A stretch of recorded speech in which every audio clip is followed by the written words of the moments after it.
Ben, boa tarde. Mil grazas unha vez máis por esta asistencia para celebrar con algo de atraso, pero nos entendemos que a celebración de Isaac é todo ano. Polo tanto, aquí estamos 4 semanas xustas despois, como se faramos coa Lúa. Está a punto de ser Lúa Nova, igual que estaba a punto de ser Lúa Nova o día 28 de abril, cando estaba isto previsto. Nos daquela pensábamos, bueno, pues, ainda que a celebración das artes merece todo o ano, bueno, o mes era o mes de abril, nos íamos ao final de abril, pois agora imos ao final de maio co mesmo entusiasmo, non? Realmente, nós, como Consello da Cultura Galega, temos 1000 ocasións e 1000 motivos para celebrar Isaac Díaz Pardo. Calquera que se achegue á nosa páxina e busque Isaac verá a multitude de ocasións en que nestes 42 anos de vida que xa levamos, estando el vivo, a maior parte deles, naturalmente, pois sempre houve 1000 ocasións para falar sobre Isaac, para proporcionar novas olladas ou novos recursos sobre Isaac, etc. Non? Quer dizer que non é esta ocasión, e habería 1000 motivos, como digo, celebralo desde a propia creación contemporánea, celebralo como industrial, como empresario capaz de unir non solamente a extrema calidade dos produtos achegados, a calidade física, pero tamén calidade estética, calidade artística, misturando a innovación cunha tradición, cunha raíz galega absolutamente inequívoca, todas esas cousas que sabemos a través das industrias que el creou, na que tamén se suma a industria editorial, claro, porque grazas tamén a estes proxectos de Isaac non solamente dispuxemos durante todos eses anos de materiais necesarios, de documentos necesarios para poder hoxe, algunhas décadas despois, seguir relatando, facendo relato da nosa historia, sino tamén moitos outros documentos que supoñían tamén ese plus de innovación nas formas, de innovación nos materiais, de innovación no tratamento, etc. Poderíamos tamén falar do home capaz de levar adiante proxectos que podían ser casi dun visionario, pero que el soubo non somente concebir, sino concretar, unir vontades e recursos detrás deses proxectos, poder levar adiante tamén accións que deixaron unha pegada, desde logo, indeleble na cultura galega daquel momento e posterior. O intelectual comprometido, naturalmente, é outra das facetas de Isaac que poderíamos celebrar aquí. O feito de ser unha persoa cun pé posto en cada unha das dúas Galicias, a da Quen e a de Lenmar, non? Hai 1000 facetas, 1000 motivos para celebrar a Isaac, e de feito, esta xornada da que logo falarán as persoas que me acompañan na mesa, tamén se sitúa nesa intersección entre distintas olladas de distintos perfis, de distintas facetas de Isaac. Nos celebramos este día, este ano, hoxe, para concretarlo no día de hoxe, con dúas achegas. Unha que hoxe subimos dentro do noso proxecto Epístola, o epistolario de Isaac con Paz Andrade, outro que tiña un pé aquí, outro pé na Galicia americana, sempre tratando de unir os dos mundos, da mesma maneira que nos une o mar, porque o mar non nos separa, os galegos non nos separa, o mar únenos, non? Entón, celebrámoslo con ese epistolario que leva tamén unha introducción de Ramón Villares, que tamén foi tamén persoa que seguiu tamén de man tendida con un e con outro, e tamén con esta xornada que pasarán a expoñer agora as persoas que me acompañan na mesa.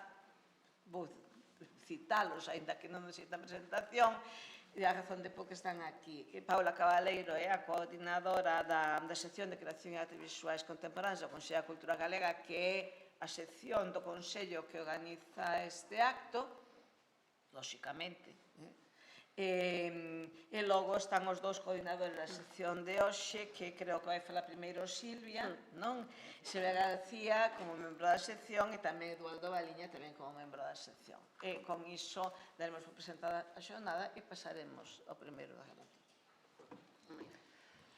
Boa tarde a todas e a todos. En primeiro lugar, gracias, Presidenta, sempre por estar, apoiar e sempre apoiando directamente, activamente, toda a programación que se fai dende esta sección de Creación e Artes Visuais Contemporáneas do Consello. Para nós é un día de celebración para a sección. É certo que a sección de Creación e Artes Visuais adoita traballar con varios ciclos que aunan diferentes xornadas, por exemplo, o ciclo de arte en tempo real, que é un ciclo de análise para ver como está a situación das artes plásticas en Galicia, outros ciclos como Revisando a nosa arte, que poñen o foco sobre figuras significativas ou referentes da nosa arte galega, da nosa cultura galega. Hai citas ou aniversarios ou celebracións que sempre son especiais para nós tamén celebralos.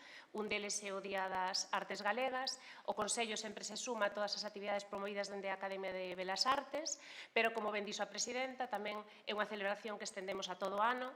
Entón, neste caso, sempre que queremos sumarnos apoiando outras olladas e descentralizando das datas máis importantes ou máis relevantes cerca do 1 de abril. Neste caso, ainda por riba, o apagón fixo que descentralizáramos máis, pero non hai mal que por ben non veña, e de seguro que vai ser unha xornada proveitosa.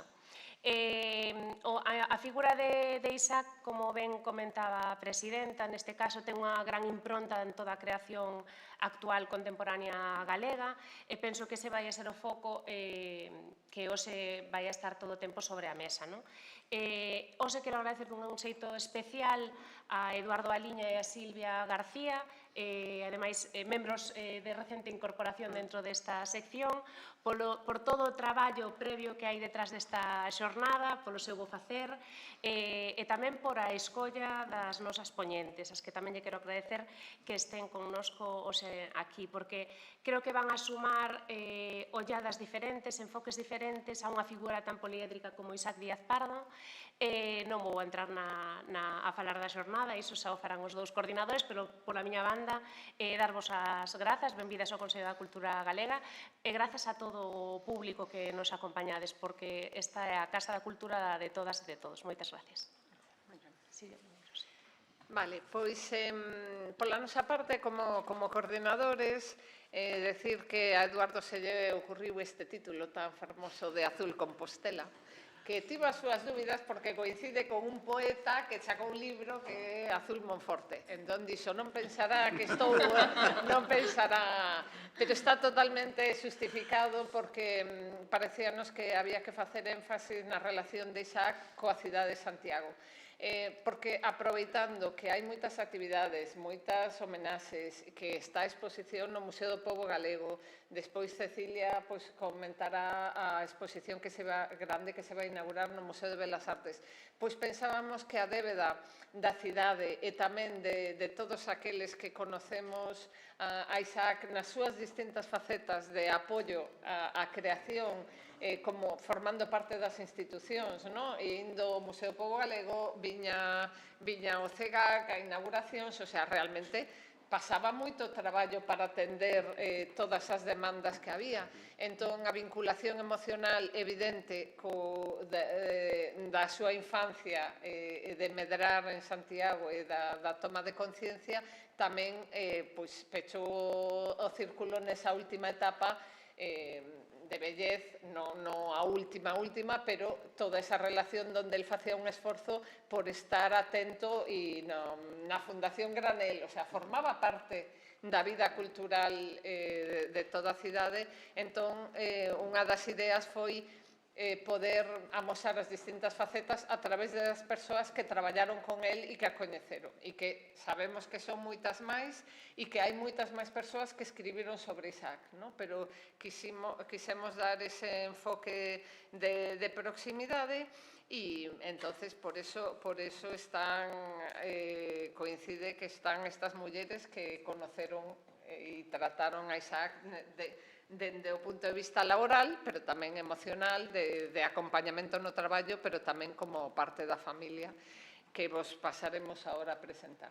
Entonces, queríamos justificar aportar o noso grande área dende este contexto de proximidade e de homenaxe tamén da relación da cidade de Santiago con Isaac.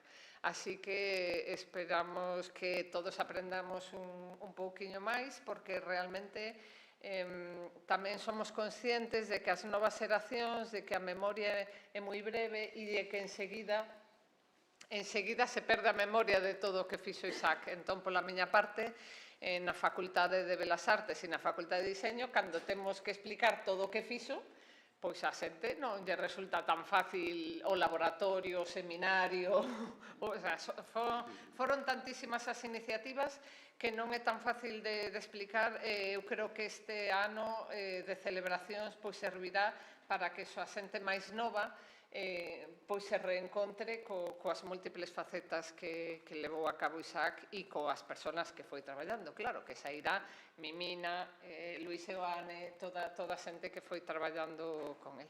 Así que moitas gracias por asistir e esperemos, temos que decir todas esas advertencias de que queremos ser formales co tempo, porque ás 8 ten que acabar o debate, temos que marchar. Entón vamos a intentar pois facer un turno de preguntas e todo razonable, pero que vamos a ser os que actuemos de moderadores como estrictos para que nos dé tempo a que non se acumulen os retrasos. Así que, se vos parece ben, pois xa damos comezo.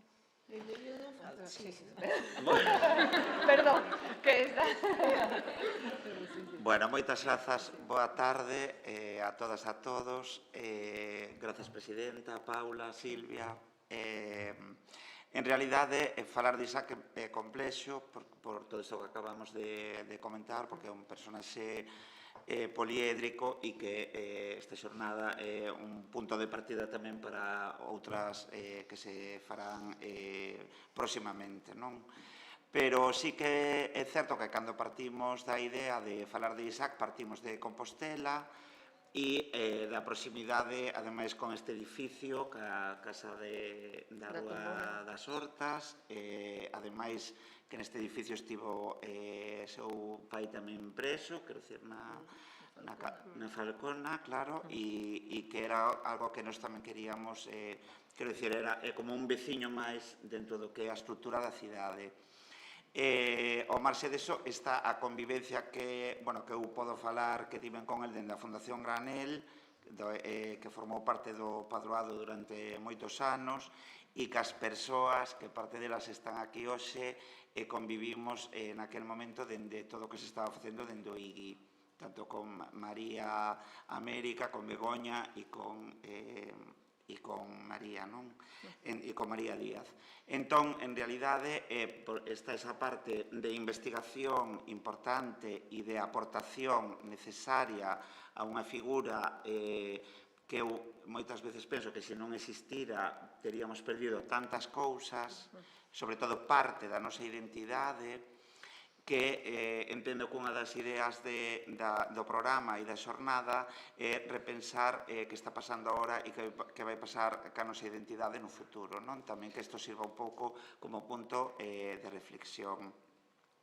E despois, pois, nada máis, creo que son aportacións contemporáneas dentro desa etapa que como unha última, non é a derradeira, pero sí que é unha última etapa de convivencia dentro da cidade, dentro da galería, o IGI e todo o que serviu como un eixo artebrador dentro do que era a cultura de Compostela e do país. Entón, creo que con todas as presentacións vamos a ter como unha visión contemporánea dentro do que foi esa etapa de creación dentro da cidade de Compostela. E nada máis, moitas grazas.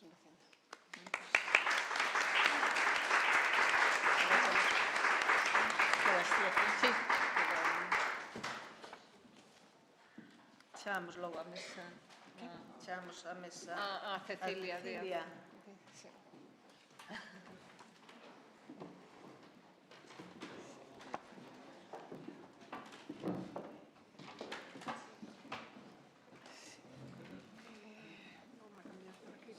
ver si... ¿Dónde me sitúo? Aquí no me diga. Sí, coordinador, o sea, hasta que lance su audiovisual. Sí, sí, tranqui. estamos...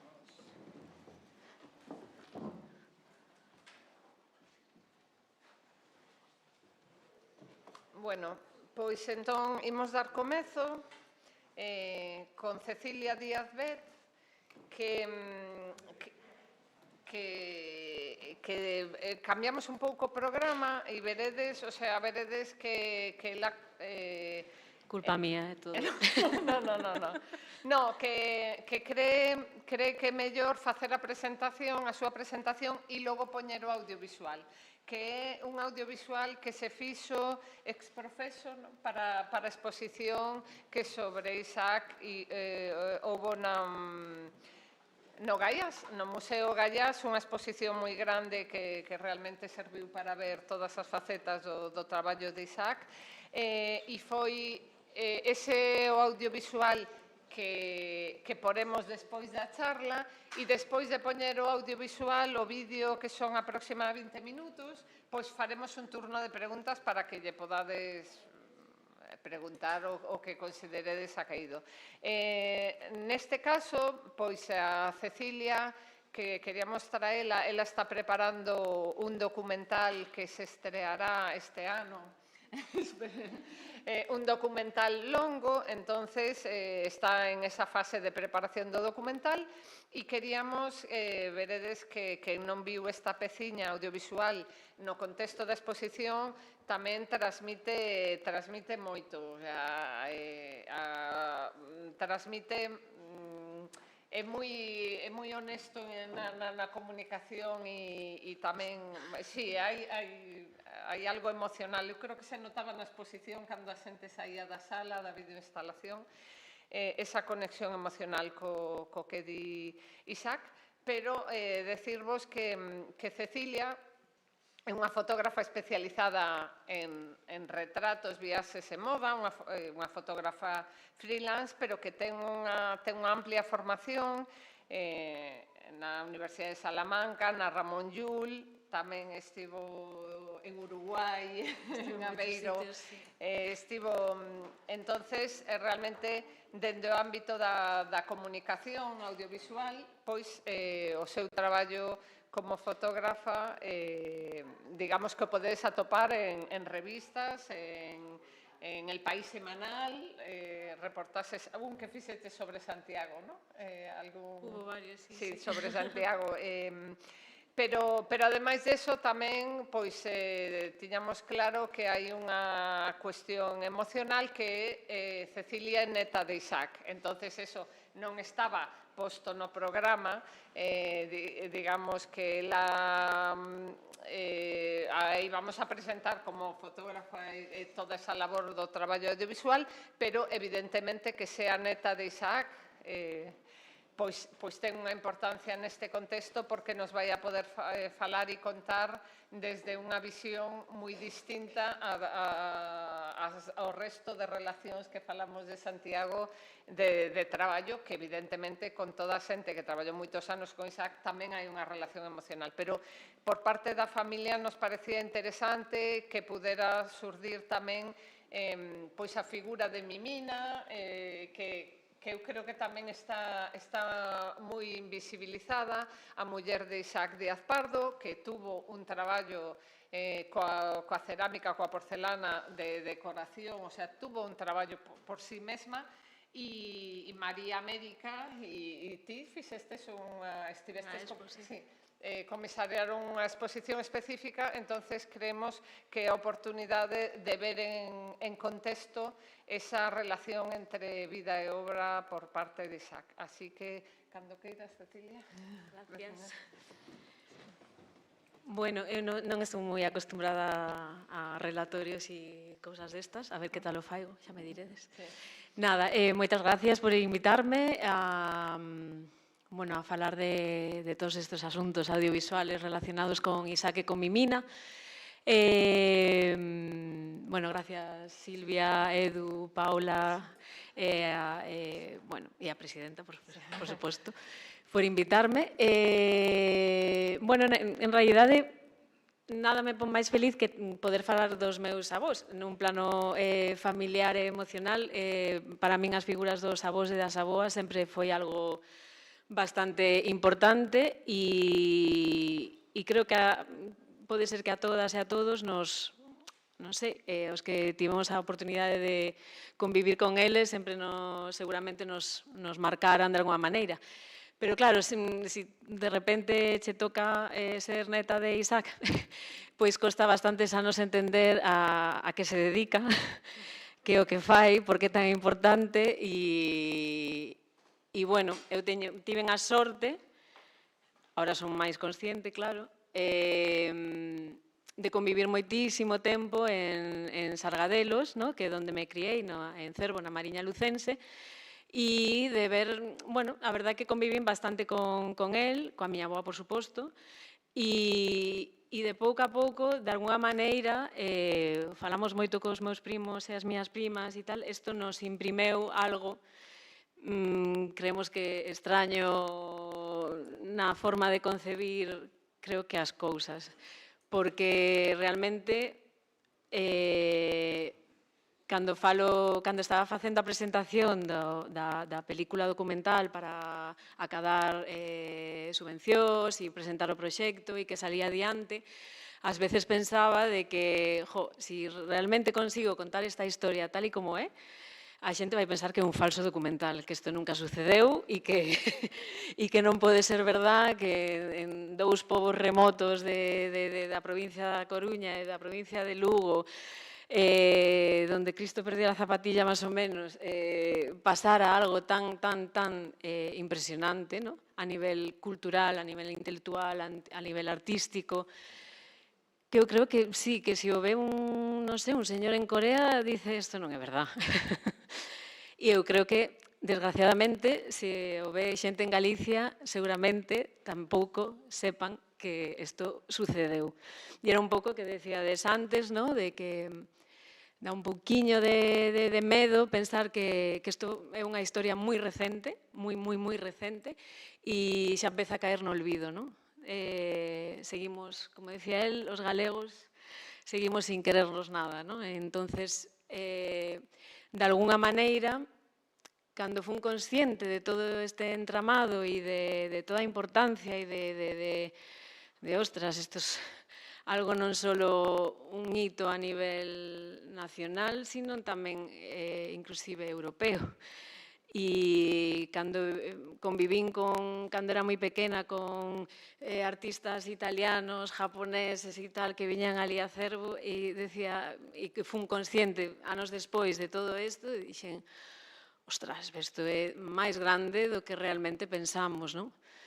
Entonces, sí, me metí en un lío moi gordo, porque dende moi pequena, bueno, xa decidín estudiar audiovisuales, como dixeches, ao final me especialicei máis en fotografía, pero, bueno, a fotografía era isto como un medio que sirve para documentar e para que as cousas perduren e para que haxa unha memoria visual e un arquivo, Entonces, de alguna maneira, creo que a parte fotográfica o que me levou foi a obsesionarme de alguna maneira cos arquivos e seguramente meus pais que andan por aí vos poden dicir que eu estou todo santo día revolvendo nos álbumes, en todo no que a miña abuela se dedicou a ordenar e organizar, recortes de revistas, fotografías, hai unha documentación infinita, pero infinita e que, bueno, que os lanza así un chamamento de que deberíamos salvaguardar entre todos porque eu estou desbordada, non dou feito sola. Bueno, entonces todo este arquivo me levou isto a empezar a pensar de que realmente unha personaxe así, un tándem tan increíble como que formaron Isaac e Mimina, porque o papel da miña avoa é moi importante, moi importante. Todo este papel, bueno, esta historia que protagonizan eles, e que, como vos digo, que parece ciencia ficción, pero é real como la vida misma, pois ali me surxeu este xermen de que, bueno, de que había que documentalo, e que había que conectar, pois, efectivamente, coas novas xeneracións, E bueno, unha forma de que as cousas perduren e que as cousas se acheguen a outros públicos é o audiovisual, evidentemente. O sea, unha película me parecía como era o medio máis que máis iba a levar a que esta historia perdurara e que, sobre todo, a que a coñeceran a xente nova. E bueno, e ali me metín neste fregado. Pero, bueno, esta historia estuvo moitos anos rondando na miña cabeza, pero me parecía que era demasiado xoven e pouco formada como para levala a cabo. Como decíades antes, a figura do meu avó é super complexa, un poliedro, eu acabei definindo como un dodecaedro, ten moitísimas aristas, moitísimos recovecos, moitísimas... Bueno, cando eu penso visualmente no meu avó, penso así nunha figura xeométrica, nunha arquitectura, nun algo complexísimo que leva moitísimo traballo escondido detrás, na sombra, non? E entonces me sentía isto, que era demasiado xoven e non suficientemente formada como abordar un proxecto así e bueno, non me animaba. Que pasou? Que xa chegaba o 2020, ese maravilloso ano, e, bueno, íbase celebrar o centenario do seu nacemento, non? Entón, estaba planeando unha gran exposición na Cidade da Cultura que por fin iba a englobar todas esas aristas de Isaac, de toda a súa faceta como pintor, como ilustrador, como mecenas, como arquitecto, diseñador de mobles, ceramista, o sea, todo. Todo iba a estar aí e, claro, era moi importante, como entender todo ese recorrido tamén para a xente, porque, como dicíades, é algo complexísimo de entender todo o que fixo, como editor, por suposto, isto é super importante. E nada, entonces nese momento eu falei co meu tío Xosé, co meu pai, Camilo, e lles dixen, aquí falta algo. Entonces empecéinos a convencer, al máis puro estilo Isaac, de que había que facer algo. Básicamente obliguéinos a que, bueno, que a exposición está moi ben, que todo genial, que Isaac, que pero que ali faltaba algo super importante e que creo que foi unha das características que el tivo en vida, que foi a conexión coa xente. Creo que teña sorte de ter un avó que é bastante querido. Creo que só lo deben odiar unha persona neste momento. Que non nos cae nada bien. E entonces, sí, porque creo que hasta Fraga lo quería muchísimo, ¿no? Entonces, bueno, creo que esto, que tivo algo, ademais de todo este artista global e redondo que era, e poliédrico, creo que tivo este gran afecto do pobo galego hacia él e de él hacia o pobo, porque creo que a xente conectou muitísimo con él, porque supo facer de espello, creo, de espello ao pobo galego do maravilloso que é, da idiosincrasia que temos, da historia e de estar aí detrás animando a que, bueno, xa o veredes, el lo decía, había que cambiar as cousas e había que defender o noso, non? E isto creo que calou moitísimo na xente e, como decía Manolo Rivas, foi unha das persoas máis, se non a persona máis querida de Galicia, o definía así Manolo. E non é porque seña meu abuelo, pero creo que sí. Entonces, nesta exposición, pois, a mí me faltaba eso, unha conexión da xente, do público, dos visitantes con el. Así que, nada, me sumerxín nun arquivo infinito de diferentes televisións, o sea, o que vades a ver as miradas de Isaac, bueno, unha amalgama de declaracións del en primeira persona, porque a min non me interesaba decir señor Isaac, non. Eu quería que el fose o que contara a súa propia historia, que é moi complexa e, bueno, había que reducilo o máximo posible porque iba a estar nunha exposición e, bueno, Entonces, nada, pues me sumerxí nos arquivos de Radio Televisión Española, de Televisión de Galicia, apareceron un montón de arquivos inéditos, de arquivos familiares, de xente que me cedeu un montón de material.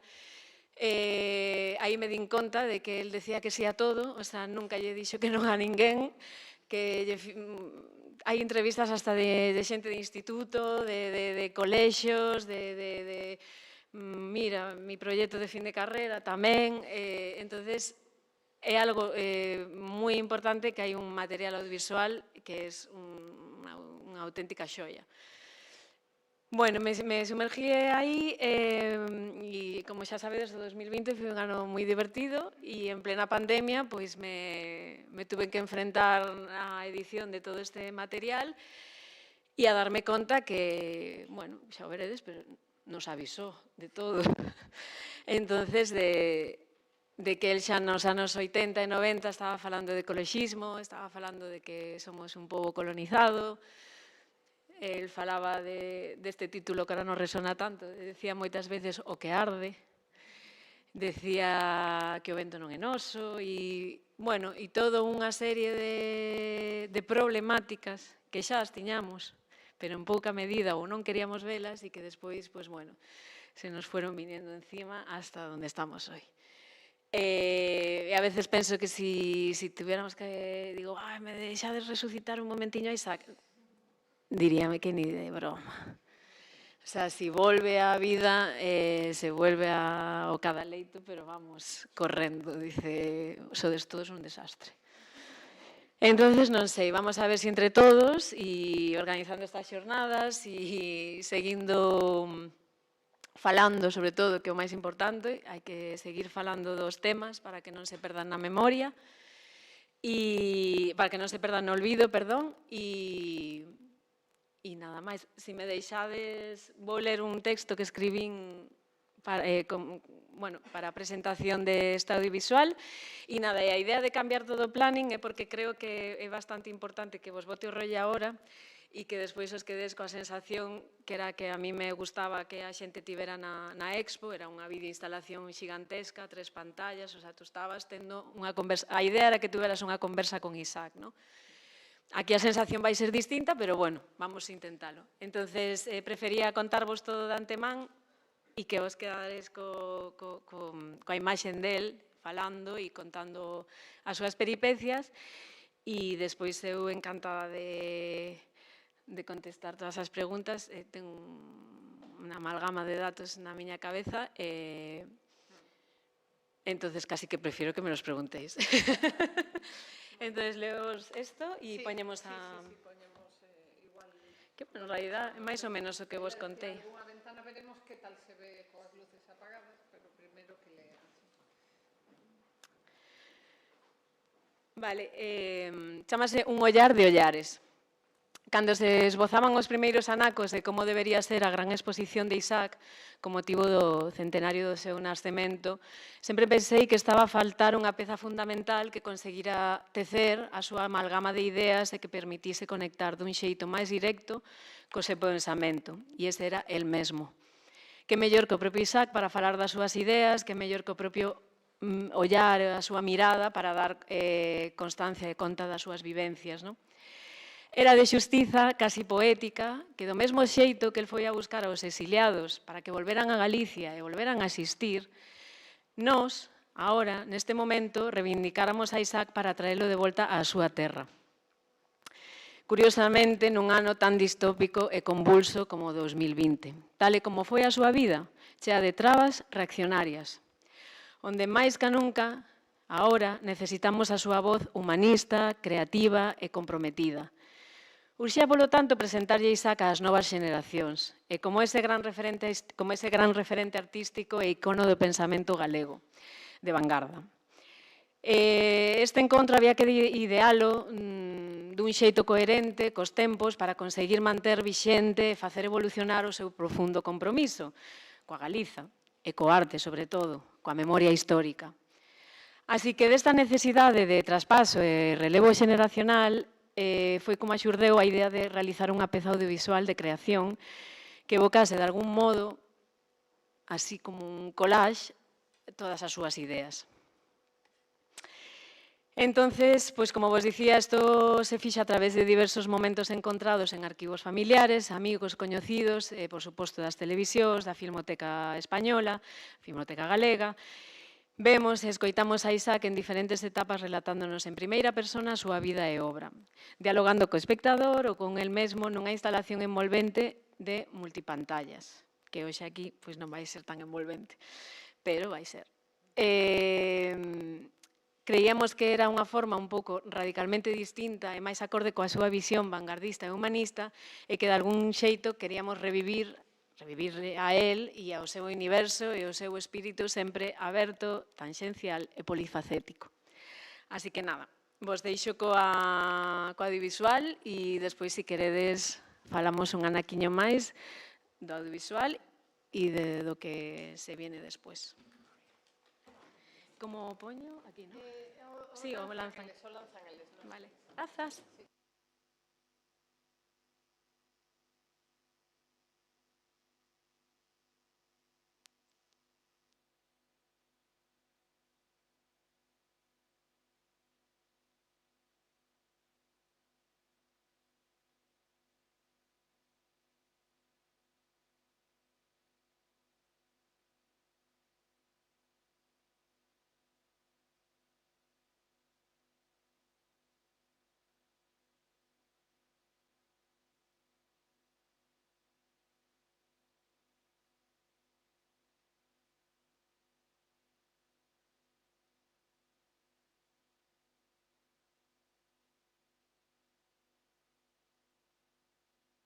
Eu nací en Santiago, no número 37 da calle das Hortas, na conocida Casa da Tumbona, ao lado do Calixón do mesmo nome, non? Que era unha casa de mal vivir, claro. Meu pai chegou no ano 20 a Santiago, era fundador das Irmandades da Fala, e isto sabe perfectamente, ben o conta de vez en cando Antonio Fraguas, de que ali na casa de meu pai se reunían precisamente todos os galeguistas, se formou a conciencia nacionalista ali.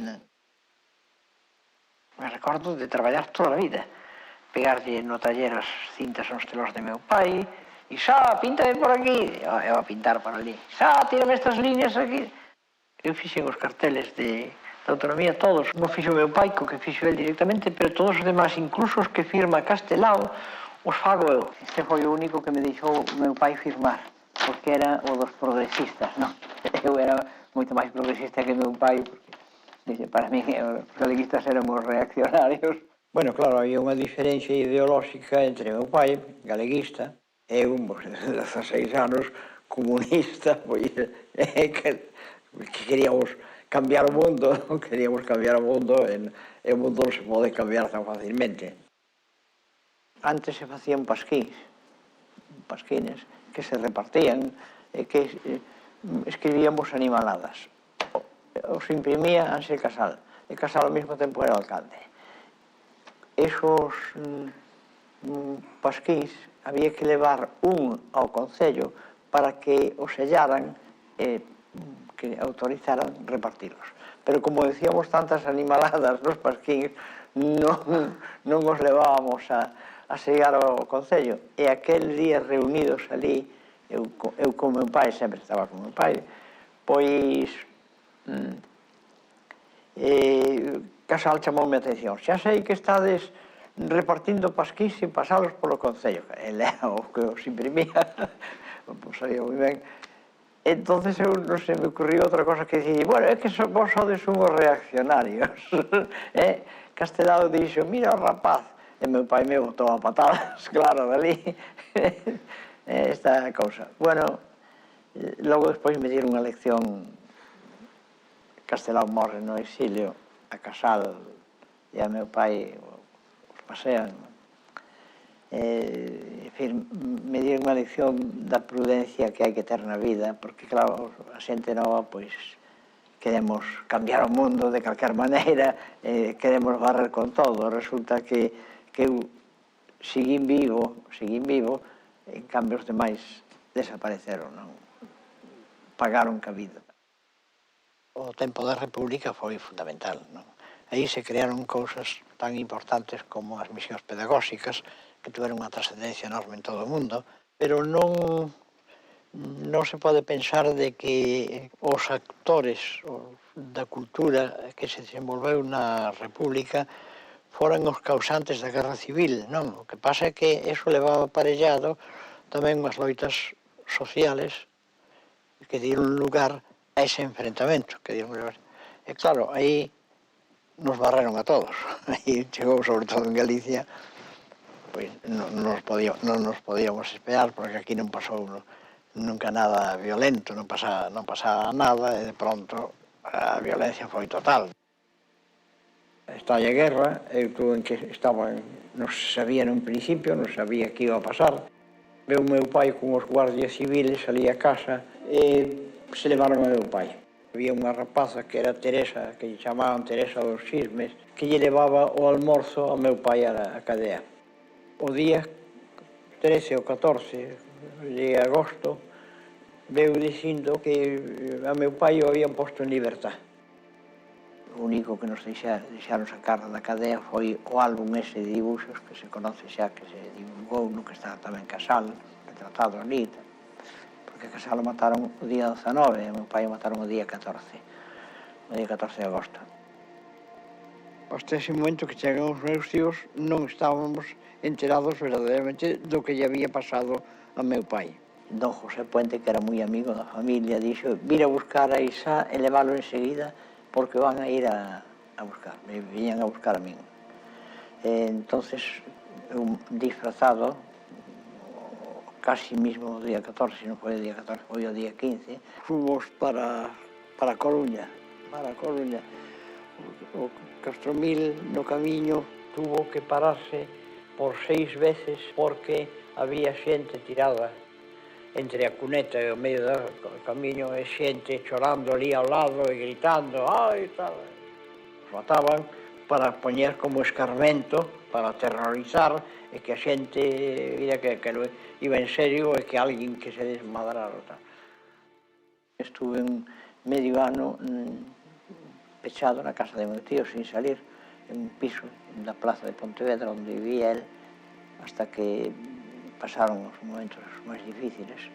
E logo despois entrei a traballar nun taller de pintura industrial, o único que podía facer, claro, porque quedamos totalmente arruinados, totalmente desfeitos. A historia un pouco tráxica daquelas. Pero eu a recordo sin odio, non? É a historia así, non teño odio ningún contra nada. Conseguí que me dieran unha beca da Diputación e seguir estudiando en Madrid. Como fomos os que perdimos, e a ser arquitecto era moi caro, pois eu tiña que facer unha cousa moi barata, que era Bellas Artes, fixen Bellas Artes en 2 anos. Tiñamos moita productividade, era moi disciplinado, cheo de medo, tiña que salir por donde pudera, claro. Entonces era moi fácil ter éxito porque estaban todos que valían estaban fora, estaban no exilio. Aquí non podíamos ver nada porque estábamos totalmente aislados de todo o que pasaba. E os que ganaron a guerra tiñan por función a de evitar que se conocera algo no mundo, non?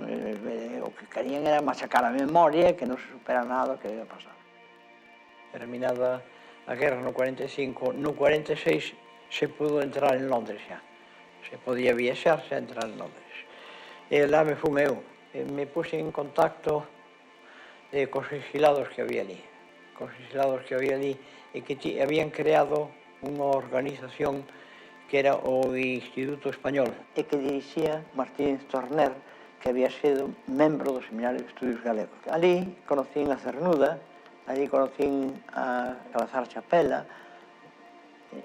a Gregorio Prieto, en fin, unha serie de xentes que me dieron unha imaxe moi superior a que había en Madrid, por exemplo, a que había en España, que era unha imaxe tremenda do franquismo. Afortunadamente non se había perdido todo, porque estas xentes tiñan unha conciencia, unha idea do país, unha idea da liberdade das cousas que en España, na España franquista, non existía, non? Bueno, isto me axudou moito a min a pensar de que de que había que cambiar as cousas.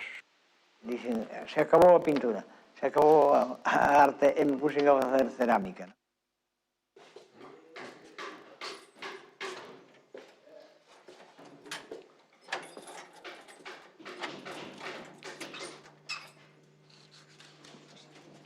Aquí neste estudio foi onde apareceu onde se fixo todo. Hasta se proyectó Sargadelos, se proyectó hasta fábrica de Argentina, todo. Aquí empezó.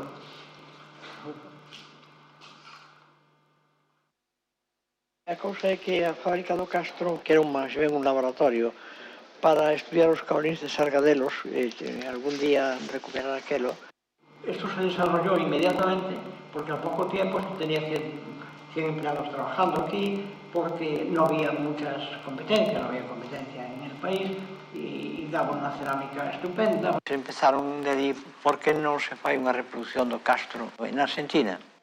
O de América me interesou máis que nada para poñerme en contacto co movimento cultural que había ali, a Galicia que se había traspasado a América, non? E sobre todo para poñerme en contacto con este grupo que supoñía Rafael Dieste, Luis Seoane e Lorenzo Varela. Pois me parecía o grupo así máis moderno de pensamento, máis conectado co que estaba sucedendo no mundo, e ao mesmo tempo con unha autenticidade grande de pensamento galego, non? Verdadeiramente non son un exilado, pero tampouco non son un inmigrante fracasado e intermitente. Digo, un inmigrante fracasado porque eu non vin con medallas, nin vin tal. E se algún carto se facía ali, verdadeiramente con eles fixeron cousas máis ben para loitar contra o réximen. En aqueles momentos tratar de facer algo desde América para restaurar en Galicia era para restaurar a personalidade histórica de Galicia. Isto era unha posición indudablemente política, non? Ainda que non correspondera a ningún partido. Se estaban facendo cousas no País Vasco, se estaban facendo cousas en Cataluña, en Madrid, e que daban a idea de que a xente mostraba un inconformismo e sobre todo os catalás que tiñan unha gran conexión ca xente que tiñan no exterior. E aquí non había conexión absolutamente ninguna. A xuventude non sabía quen era Castelao. A xuventude que empezaba non sabía quen era Castelao, ni quen era Dieste. Cando eu lle dicía Dieste, cando eu chego a Dieste en América, chego a América e lles digo a estos, non se sabe quen eres ti. Dieste se incomodaba e se pegaba puñetazos no que non pode ser, non pode ser. Bueno, pois sí, pode ser, se incomodaba conmigo, e Luis Seoane me dicía, pero como eres o único que, home, que eres capaz de incomodar a Rafael Dieste e tal. Pero logo despois Rafael Dieste, porque eu lles convencía de que había que volver para aquí, había que sufrir as cousas e loitar e tal, que non se podía abandonar as cousas, que era unha postura moi elegante, indudablemente unha postura moi heroica dos exilados, pero que había que reintegrarse ao país e aquí loitar e facer o posible e empuxar e facer as cousas, porque estaban perdendo moitas cousas e se disfiguraba sobre todo a formación das novas generacións. Hai que volver a Galicia porque a xente non vos conoce. E se non vos conoce, pois é como se non existirades. Que a Galicia de hoxe é unha consecuencia do de onte. E por iso, se temos atrancos hoxe, é debido a que as cousas da historia non están estudiadas, a memoria non está. Non solamente un, senón varios filósofos teñen dito que os povos que non conocen a súa historia están condenados a repetirla, como os animais. O home ten que ter sistemas mnemotécnicos que resistren a súa experiencia histórica para non caer nos mesmos erros. Luis Seoane había creado a revista aquela Galicia Emigrante, na que xa estaba colaborando antes de ir a Argentina. Entonces, claro, nos reunimos ali e foi unha confraternidade moi grande. Fixemos o laboratorio de formas que dou lugar a estas empresas, os Sargadelos, o Museo Carlos Maside, Edicións do Castro, a recuperación do Seminario de Estudios Galegos, o Instituto Galego de Información, etc. Todas estas empresas que están dedicadas fundamentalmente a recuperación da memoria histórica de Galicia tuveron un nacimento en Buenos Aires, concretamente ca xente, cos exilados que estaban ali. Aí, ademais de Luis Seoane, que foi co que formamos a Sociedade Laboratorio de Formas, que a súa vez creou estas outras, pois nas ideas, nas discusións que hubo para levar adiante isto, estuveron Rafael Dieste, Blanco Amor, Lorenzo Varela, Antonio Baltar, Núñez Búa, Cuadrado, etc. Unha serie de personas, historiadores, intelectuales que estaban allí en América. La idea nace de que, por las circunstancias que habían sucedido en Galicia, además en España, pero sobre todo en Galicia, pois a memoria estaba moi maltreita e había que recuperala.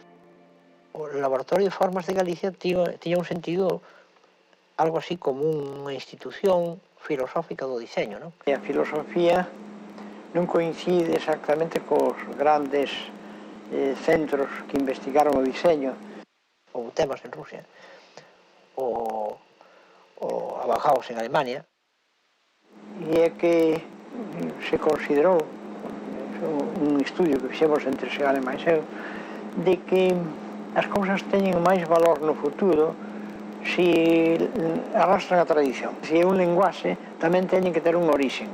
E isto é a filosofía do Laboratorio de Formas, tratar de buscar o origen das cousas e facer evolucionar ese origen. O Laboratorio de Formas é algo máis que unha institución de diseño, non? Verdadeiramente é un movimento social e cultural. Sargadelos había nacido hace 200 años como una planificación muy adelantada de la industria gallega. Suponía la empresa de más aliento y prestigio de nuestro pasado. Para nosotros, el valor de Sargadelos, la tradición que verdaderamente valorábamos, era el hecho de ser un adelantado de la planificación industrial, porque aquí en Sargadelos se había planificado una empresa utilizando unos recursos exactamente igual que como se puede planificar hoy, pero esto hace 200 años. El espíritu de Sargadelos supone la autenticidad, es decir, traer la autenticidad por encima de la empresa concebida como una asociación de intereses, para oponerle la empresa concebida como una asociación de recursos para satisfacer necesidades concretas. Lo que se está tratando de estudiar es la imaginación, pero no la imaginación concebida como fantasía, sino la imaginación para conectar con la realidad. Non era frecuente buscar valores locales na cerámica, a cerámica, ainda que na cerámica industrial non é frecuente isto. Entonces, a cerámica de Sargadelos que tratou por todos os medios de buscar unha identidade local. Este é o valor do Laboratorio de Formas. É unha empresa complicada porque é unha empresa que vive mucho de la imagen, fundamentalmente de su imagen, que se recuperó de la historia, se recuperó de varias cosas, al mismo tiempo teniendo en cuenta la tradición y al mismo tiempo teniendo en cuenta de que las cosas tienen que evolucionar. Tradición quere dicir traspaso, pero as cousas, as cousas que teñen raíces son as que teñen posibilidad de sosterse no futuro. Luis Joane dixe, primeiro que hai que facer é un editorial, é el mismo que lle coloca o nome, Edicións do Castro, non edicións, sino edicións, así, sin N. O libro para nós entra dentro do proxecto do Laboratorio de Formas de Galicia para, na medida que é posible, recuperar a memoria histórica de Galicia. En fin, de alguma maneira temos unha certa tradición nos libros comprometidos, os libros comprometidos coa nosa historia, non? De América traíamos o mandato, os que estivemos en América, traíamos o mandato, así como un mandato de restaurar o Seminario de Estudios Galegos cando en España se restaurara a democracia e Galicia pudese ter a súa autonomía. Porque o Seminario de Estudios Galegos foi a institución que fixo o primer anteproxecto de autonomía de Galicia, que foi ao mesmo tempo o primer proxecto de autonomía que se teña feito non somente en España, sino en Europa, no ano 31. Entonces, naturalmente, unha autonomía de Galicia tiña a obriga de restaurar a súa nai, que habían roubado, que habían expoliado. O Museo Carlos Maside reúne a obra e a documentación do momento renovador da arte galega a partir de Castelao, que Castelao crea, ainda que non é o fundamental como artista, pero ele crea unha ruptura entre o arte folclorista, o noucentista, e incorpora verdadeiramente con ese espírito as vanguardias en función da realidade de Galicia, que de alguma maneira no folclorismo se estaba desvirtuada. Sargadelos, co Sedicior do Castro, co Museo Carlos Maside, ca recuperación do Seminario de Estudios Galegos, en fin, con unha serie de cousas, constituyen empresas recuperadoras da memoria que foron programadas por moita xente en América, fundamentalmente por Luis Seoane, non? E que eu son non máis que un executor desas cousas, Sargadelos creou un patrimonio importante. Entre o patrimonio está a marca que vale moito. Pero aparte diso, Sargadelos indudablemente estaba facendo hasta ahora unha política cultural moi comprometida con Galicia, e que os poderes reaccionarios, poderes máis reaccionarios, non me refiro ás dereitas, senón os poderes máis reaccionarios, simplemente moléstalle a labor que facemos. Hai xentes que están vivindo destas cousas e que conviña era que esas cousas continuaran, que non se especulara con isto. Esa é a gran defensa que hai que fazer. Que eu de artista non teño nada, eu non teño nada, eu adícome a templar gaitas e a limpiar merdas nas empresas miñas, e iso resbálame moito, eso de artista. Eu non teño nada de académico, eu son conservador libertario, conservador porque hai que conservar cousas, non? E libertario é porque non hai que seguir a norma das cousas, ter libertad para actuar nas cousas. E, ademais disso, si non me compromete con nadie, non? Cosas de esquerdas, cosas de dereizas, non? Mire, eu son conservador libertario, entendo a todos, e non fago caso de ningún. Bueno, son pesimista, como me vou morrer pronto, xa son optimista, porque non vou a padecer. Pero se seguimos, se non se cambia, os galegos vamos a ser todos peóns de unha sociedade que vai estar gobernada toda desde Madrid, desde Norteamérica, desde todos os puntos de vista dos señores que gobernan o capital. Esta é a razón que podíamos decir de que este país está sendo colonizado. Naturalmente que é malo para o país a deslocalización das empresas. Eu supoño que, andando o tempo, vai haber unha reacción contra eso, non? Porque privar precisamente aos povos da súa identidade, e que todo sea nada máis que economía, creo que en algún momento eso vai a fallar, non? Galicia, por exemplo, está abandonada. Logo veñen simplemente os intereses, o eucalipto, ven aí tal, plantamos eucalipto e deixamos así o monte sin limpiar. E o monte, o que arde é naturalmente o toxo, a touza que hai, eso é o que arde. Se isto era limpio o monte non ardía, claro. É un país pobre e empobrecido. Poderíamos máis ben empobrecido, non? Empobrecido por as circunstancias en que non supemos defender o noso, non? Nin os ríos son nosos, verdadeiramente non, nin o vento é noso. O progreso entendido, así como está entendido agora, eu máis ben creo que é un retroceso, non? É dicir, entender o progreso co liberalismo, co neoliberalismo, en que sirve todo sirve con tal de que haya libertad comercial fundamental. Iso eu non estou de acordo, claro, creo que eso é negativo para o home, é negativo para a humanidade, non vai a dar bons resultados. O único que se consigue é que os que teñen máis se vayan quedando con todo, non? O problema do mundo fundamentalmente é non é un problema de dereitas, nin un problema de esquerdas, nin un problema de Creo que o problema é un problema de honestidade. Eu coido que a ética é o principal problema que temos no mundo. Esa red que supone Internet y supone todo lo que hay. La red es esa. Pero realmente es una red de verdad.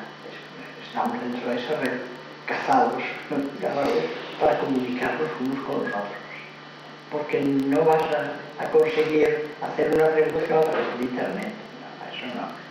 Precisamente esa red es la que te va a impedir que tú estés pensando en transformar el mundo o en hacerlo mejor. Posiblemente no tiene.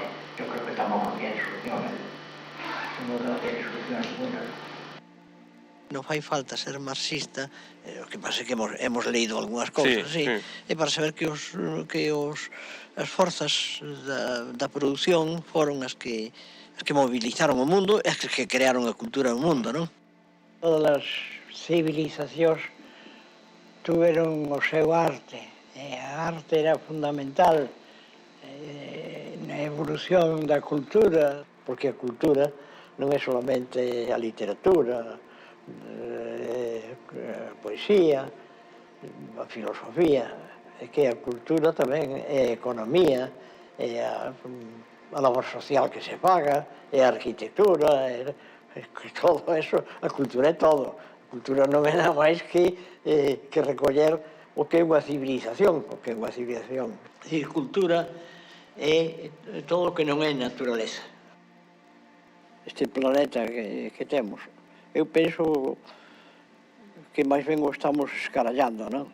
Se durara o mundo e pasara outros séculos, estes séculos iba a conocer polo século da basura. Estábamos totalmente de acordo que hai que facer un mundo novo, porque este mundo que temos non conduce a ninguna cousa boa. Se non, xa veredes, que sodes novos, xa veredes como haberá bastantes problemas, non? Hai unha cantiga galega que dice: si emprestas aos amigos, non queras cobrar mañán. Augas pasadas non fan a roda do mundo andar, e os amigos logo foxen cando ven que xa non dan, non? E isto é así.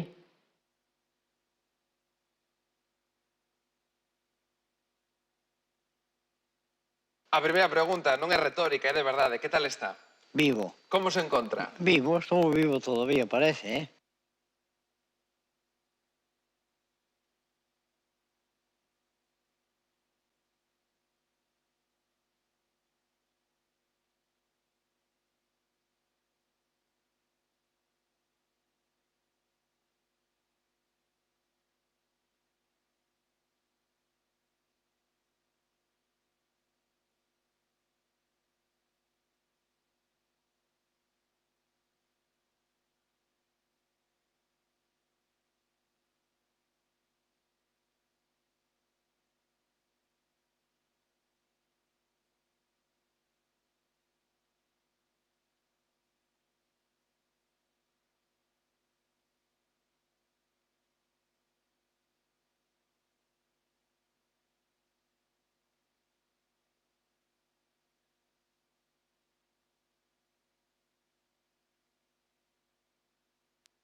Bueno, pois temos un cuarto de hora para que lle podades facer as preguntas a Cecilia sobre o documental e sobre todas as cousas que quedaron sen decir. Igual aquí non se vía, eu pensei o de Mimina que non se ve...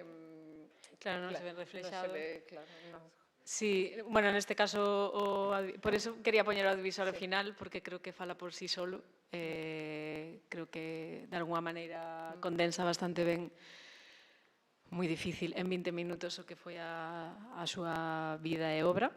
Neste caso, o audiovisual, claro, estaba moi centrado en Isaac, porque era, bueno, co gallo do seu centenario, do seu nascemento e tal. E, bueno, toda a primeira parte, creo que é importante tamén amosalo nesta xornada de Azul Compostela, porque, bueno, toda a primeira parte el conta, no, a vivencia da súa vida. Eu creo que Compostela marcou o carácter, eu creo que revolucionario totalmente, no? De feito, ten outro grande hito na historia, que é un dos primeiros grafiteiros nacionales, porque aquí nesta plaza, aí, se vos asomades, pois nada, con 15 anos creo que tiña, lle deu por facer unha pintada gigantesca a favor do Estatuto de Autonomía, no? Pero gigantesca en toda a Praza do Obradoiro, e se subeu ao balcón do Pazo de Raxoi onde estamos hoxe, pero do outro lado, e moi inteligentemente lle fixo unha foto. Entonces, volvemos outra vez á importancia de documentar e de ilustrar as cousas para que non se perdan. Así que nada, nuestro querido grafitero. Entonces, a parte de Mimina, neste caso non sae, pero bueno, no próximo proxecto sí que xa é unha historia do tándem que vos contaba, que vos decía antes, porque, bueno, todo, a parte sobre todo da cerámica, o que foi a labor da miña avoa foi fundamental. Moitos dos, non se sabe, pero moitos dos decorados que seguramente teñades na casa de Sargadelos e do Castro son deseño exclusivo dela. E, bueno, ademais de ser a ideóloga de un dos motores económicos fundamentales de Sargadelos, que foron as xoias, no? As placas María. Bueno, foi un dos proxectos que mantivo económicamente a empresa e que, bueno, falábamos, no, da plusvalía marxista, no, que todo o que sobraba pois iba para proxectos culturais, no, que o que hoxe en día, desgraciadamente, xa non existe. Así que a ver se nos poñemos todos aí a queixarnos máis en serio.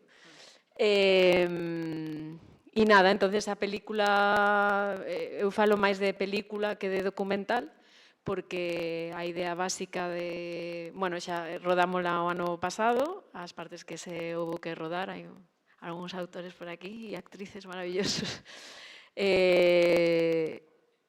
Rodouse todo o ano pasado e, bueno, estamos en fase de montaxe e de postproducción. É bastante complexo porque coa editora estamos traballando con Diana Toucedo, que é unha das mellores editoras a nivel nacional, e falamos de que, bueno, esta película pode durar 10 días, eran 100 anos ou 100 meses ou 100 días, non sei, estábamos aí como isto pode durar eternamente, porque cada vez que abrimos unha porta salen máis información, salen novos arquivos, sale novas historias e, bueno, por contarvos algunha anécdota, o último que apareceu unha cinta de casete grabada coa voz da miña avoa Mimina, contando parte da historia, entonces de repente es como temos que volver casi a empezar, ¿no? En plan de xa temos voz narradora casi. Entonces é todo o rato así, me enfrento a un volumen de información e de material que, bueno, prefiro que seña lento e que saia ben, e que non haxa presas, pero bueno. E nada, estou aberta se me queredes consultar calquer historia, calquer dúbida de calquer tema. Hai que coller o micro para que vos pasan para que Felicidades porque, bueno, é maravillosa, é unha autobiografía construída polo propio Isaac, Por é él, fantástico, sí. pero claro, detrás ten que haber un traballo extraordinario, extraordinario. Así que moitas felicidades. Só unha pregunta que se me suscita, porque a mí me parece ter visto en algún lado que él tamén son unhas imaxes, e que xa non sei se xa as imaginei, en que él di o mismo que di aquí, entonces abandono a pintura e me paso a cerámica. Pero, entre medias, di algo así como que él está empezando a pintar retratos de burgueses e non quere facer eso. E eso, incluso a mí me parece lembrar que di algo así como non quero acabar como un lugrís que calquera día me fan pintar o no Prado. Algo parecido. Sí, é así. Existe que esas imaxes ou as imaxes? Existen as imaxes, as declaracións en varios momentos. Bueno, que pensade que tiveno que reducir a 20 minutos, pero podían ser 20 anos de declaracións. E si, efectivamente, o capítulo da pintura, bueno, o que conta, que coa beca se vai a Madrid, se saca Belas Artes en 2 anos, porque era, bueno, tiña unha inteligencia especial e traballaba moitísimo porque sempre dice que estaba morto de medo ali, claro. E un día, bueno, hai un capítulo, unha parte que eu creo que é fundamental, e xa estaba moi farto de ter que pintar a burguesía franquista, e el decía, a todos os que mataron ao meu pai nos levaron a estar donde estamos, e, bueno, e houve un capítulo importante que cando o propoñen para pintar o Valle dos Caídos. Entonces aí dice, Mimina, colla as cousas que nos volvemos para o Castro, e salen de Madrid a fume de carozo. E así un pouco en la clandestinidade, porque evidentemente decir que non ao réximen a semejante proposta, pois supoño que non sería moi fácil. Entón, escapan para o Castro, eso xa foi o último punto que xa acabou de convencer de que, bueno, de que el non quería vivir da pintura, que eso era moi fácil e non traía nada bom. Pero sí que reconoce que, claro, gracias aos cadros e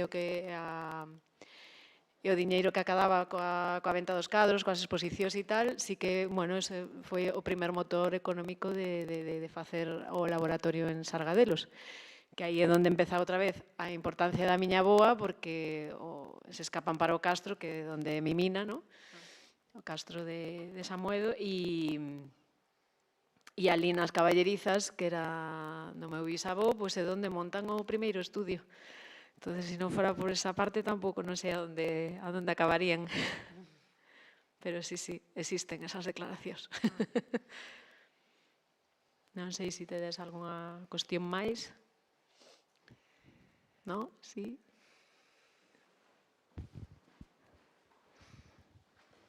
Bueno, parabéns. Creo que é bastante interesante a nivel da coherencia do seu pensamento ao longo da súa vida, porque hai como moitos saltos temporais que se ve que son en épocas distintas e, sen embargo, o discurso é super coherente. Sí.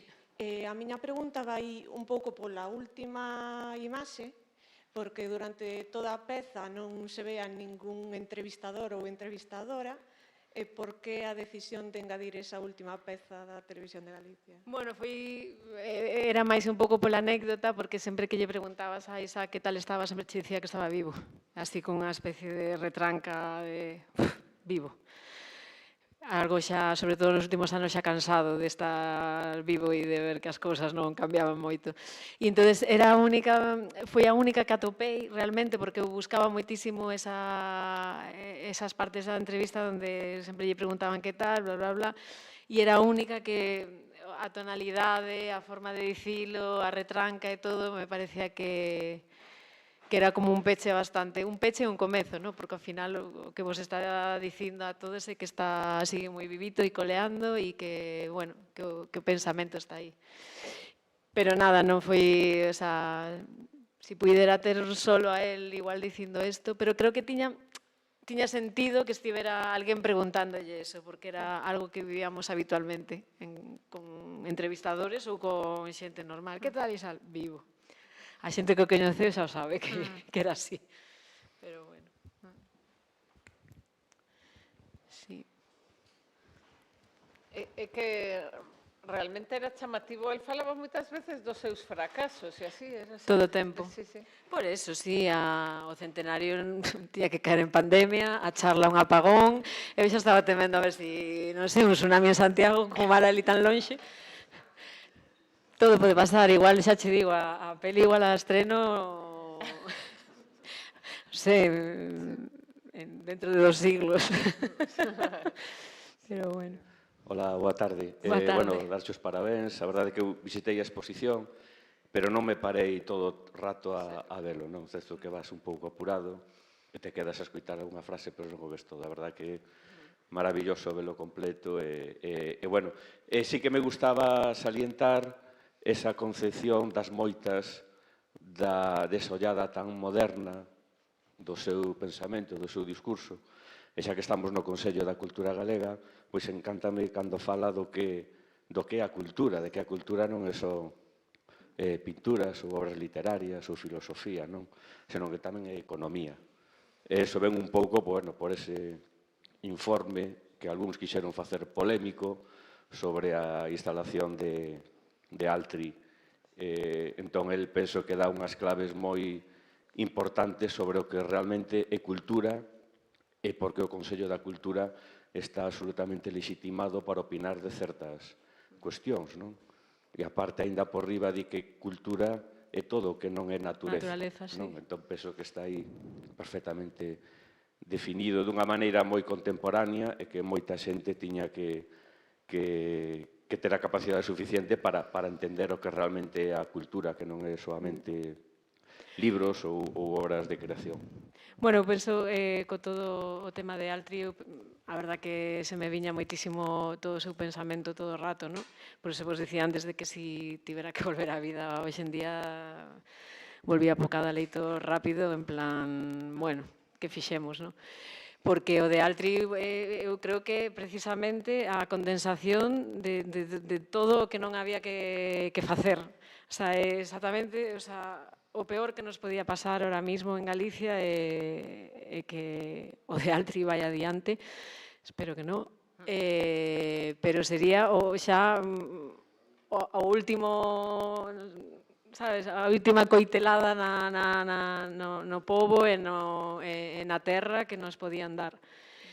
Pero, non sei, haberá que seguir berrando hasta que nos quedemos en voz. Claro, é que eu lembreime agora que fixo tantas cousas que quedan moitas cousas, claro, por decir. E que el defendeu que non venderan os caolíns a Alemania. O sea, que tuvo... que despois da guerra topouse con que o franquismo iba a vender os caolíns a unha empresa alemana. Entón foise a reunir cos ceramistas valencianos así para liderar que non podía ser que desabasteceran. E entón pensas, pero mi madriña, o sea, é que non era só un artista cultural e tal, sino que se foi a defender, cando di defender o noso, pois por eso vos digo que está a súa vida chea de detalles que é asombroso. Co pouco que facemos os demais, digamos, o ímpetu que tiña por levar a cabo cousas que había que facer. Entón, defender os caolíns de Cervo, de Sargadelos, e que non llos venderan os alemáns, en algún sitio atopei que os Urquijo lle ofreceron comprar a empresa.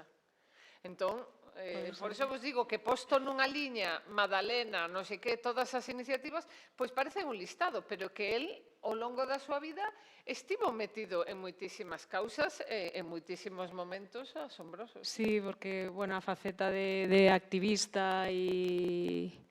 Sí, de loitar polo noso, por defender o noso e... bueno, que vos falaba, de poñernos ese espello diante e decir... estás facendo, que estamos facendo, non?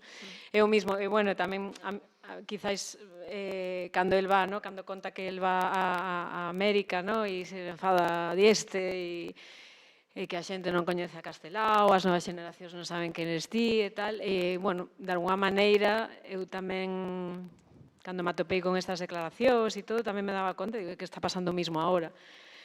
A xente non saben quen eres ti, nin o que fixeches, ni que é Sargadelos, de quen é, que se fai, que foi, Edicios do Castro. E, bueno, pois sí, verdadeiramente unha pena, pero bueno, seguiremos loitando, tendo todo o activismo posible para defender o noso. Pero bueno, nada. E non sei se te queredes preguntar, non señades tímidos, son unha persona moi maja. Mira. E trouxen o comodín do público que meu pai que anda por aí, así que se me equivoco en algún dato. Sí. Despois da etapa de Magdalena tampouco ten tanta visibilidade. Claro, a etapa de Magdalena teríades que facer unha charla de 4 horas con meu querido pai, que se foi moi xoven ali a traballar con el, e aí vos conta todo, eu aí non... Solo soy fruto de... Bueno, pois se non tedes máis preguntas, facemos un descanso e voltamos ás 6:30 cos relatorios. Vale, graciñas. Moitas grazas.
Está en verde, está.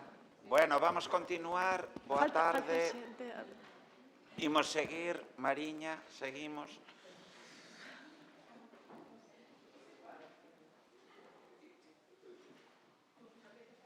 Ben, empezamos cos relatorios. O primeiro que vamos a escoitar é o de Begoña Soneira. Boa tarde, Begoña, moitas grazas. Begoña, por contarvos un pouco para poñer en contexto, doutora en Filoloxía Inglesa cun máster nesta especialidade nos Estados Unidos. Begoña vai a formar parte da renovación da Galería Sargadelos de Milán e vai a traballar, a estar no IGI dende o 2004 ata o 2010, que son 6 anos no Instituto Galego de Información. Nestes anos vai a desenvolver diferentes labores, pero sobre todo un labor de investigación moi importante arredor da arquitectura, a memoria histórica e tamén o deseño. E froito desa profunda investigación vai a realizar, a construir diferentes publicacións que vos vou a contar agora mesmo. Un deles é o deseño dende Milán coa figura crítica de Tomás Maldonado, que se publica no 2005, o drama dos arquitectos na guerra civil e no exilio, no 2006, o arquitecto Constantino Cambeira, tamén no 2006, e unha ollada ao Laboratorio de Formas aos 44 anos da súa creación no 2007, que é a publicación da que vamos a tratar máis agora neste relatorio. Ben, no 2007, como secretaria do Laboratorio de Formas, vai a realizar un comisariado bastante importante na Fundación Torrente Ballester de Ferrol sobre o propio Laboratorio de Formas. Na actualidade, Begoña é docente no IES Valle Inclán de Pontevedra. Pois, benvida, moitas grazas e tes a palabra xa. Grazas. Bueno, moitas gracias a todos, a todas que estades hoxe aquí. Quero agradecer o convite ao Consello da Cultura Galega, en especial, a súa presidenta, a Silvia, a Eduardo aquí presente, ao que me une tamén unha relación personal. Eu sempre estou feliz e agradecida, aínda que este encontro de hoxe trae a memoria dun tempo que parece que non se sabe se existiu ou non, parece un conto un pouco que se viviu con Isaac, pero sempre un motivo de alegría e de celebración celebrar a figura de Isaac Díaz Pardo. Entón eu estou agradecidísima de estar hoxe aquí, estou agradecida tamén de ver xente coñecida no público e descoñecida tamén, de ver parte da familia de Isaac, de ver a Camilo e a súa muller Adriana, que lles teño moito cariño, a súa filla Cecilia, de ver xente do IGI, como Alfonso que está aí detrás, compañeiros meus, de ter aquí tamén, que fixeron o esforzo de vir hoxe, a Andrés Varela e a súa muller Mari Carmen. Andrés pertenceu ao Seminario Sargadelos en Cervo e foi un gran colaborador de Isaac tamén. E de compartir mesa con dúas compañeiras do Instituto Galego de Información, con María América e con María Díaz, especialmente contenta de compartir con dúas mulleres, porque creo que deso o mellor non se falou moito, pero é certo que Isaac era un home moi moderno en moitos sentidos, e neste sentido tamén. Isaac estivo sempre rodeado, as súas traballadoras fundamentalmente foron mulleres, porque a plantilla das fábricas e despois xente que estábamos en investigación éramos mulleres. E Isaac sempre respetou moito a figura da muller, sempre creu moito no valor da muller sendo un home de outro tempo, pero era un home extremadamente moderno, intelixente e moderno, e creo que por eso sabía valorar. Cando camiñábamos por as rúas de Santiago, cando nós nos encontrábamos tanto na granel, moitas veces nos cruzábamos con grupos de rapaces que viñan do colexo, dunha excursión, e sempre dicía, mira, fíxate, os nenos teñen cara de parvos, en cambio as nenas vese que son máis espabiladas, xa dende pequenos. Eu decía sempre, creo que hai algo importante que hai que decir de Isaac. Despois de ver este maravilloso documental que eu non tivera ocasión de ver, Noraboa Cecilia, porque é unha maravilla que alguén da súa familia teña o compromiso de traballar neste tema, porque tímidamente dixeches un par de cousas que eu creo que hai que afondar nelas, como é o esquecemento, desgraciadamente, que ás veces parece que Isaac naceu no lugar equivocado. Porque eu creo que Díaz Pardo en Barcelona, Díaz Pardo en Madrid, en París, sería outra persoa, estaría valorado de outra maneira, estaría consagrado, estudiado, venerado, pero Galicia temos moitas cousas maravillosas e temos outras que non o son, esta desgraciadamente unha delas. Eu cando falábamos do descoñecemento, eu persoalmente cando coñecín a Isaac, a primeira vez fixéramos un proxecto na universidade sobre a fábrica de Sargadelos. Acórdome de ir ao Castro, estar falando con xente que traballaba na fábrica, de repente un home pequeno, cun chaleco que parecía de gaiteiro, entrou por ali pequeniño, discreto, falou, e dixen, mira que este home maior como está, que o deixan vir aquí como a xogar que traballa. E non me daba conta que era el o que facía todo. Despois, o ver que realmente estaba constantemente vixiando as fábricas, a maquinaria, absolutamente todo o que se facía en Sargadelos é dunha capacidade de traballo inxente. E perdoade que faga esta digresión, pero tendo en conta que o propio documental Isaac falou de todo o que vou falar agora, o spoiler foi total. Entón, teño tamén que un pouco apuntar cousas distintas, non? Eu querería decir tamén que o título da miña presentación, Isaac, mestre das formas, o laboratorio de formas, quere facer referencia a algo moi importante sobre Isaac. Isaac, un gran artista, un home superdotado, un Leonardo da Vinci galego, non? Eso é innegable, pero o importante, porque hai moitos artistas que viven na súa torre de excelencia e que non, o importante de Isaac é que o que el sabía o quería divulgar. El era un mestre, el perdía o tempo que non tiña para explicar, como se decía antes, os rapaces dun instituto, cando íamos a un FP onde estudiaba un deseño industrial en Ferrol, perdía o seu tempo explicando e facendo entender as cousas que para el eran importantes. El quería deixar un legado ao noso pobo.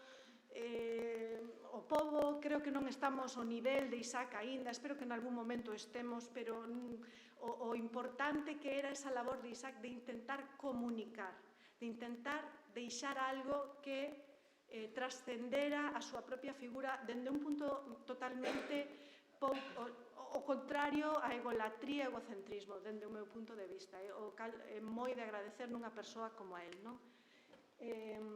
O laboratorio de formas. A min costoume entender o que era o laboratorio de formas, tamén ás veces porque Isaac era un pouco tramposo cando explicaba o que era o laboratorio de formas, porque el se desvinculaba como que era algo que había aí, pero como se el non tivera nada que ver.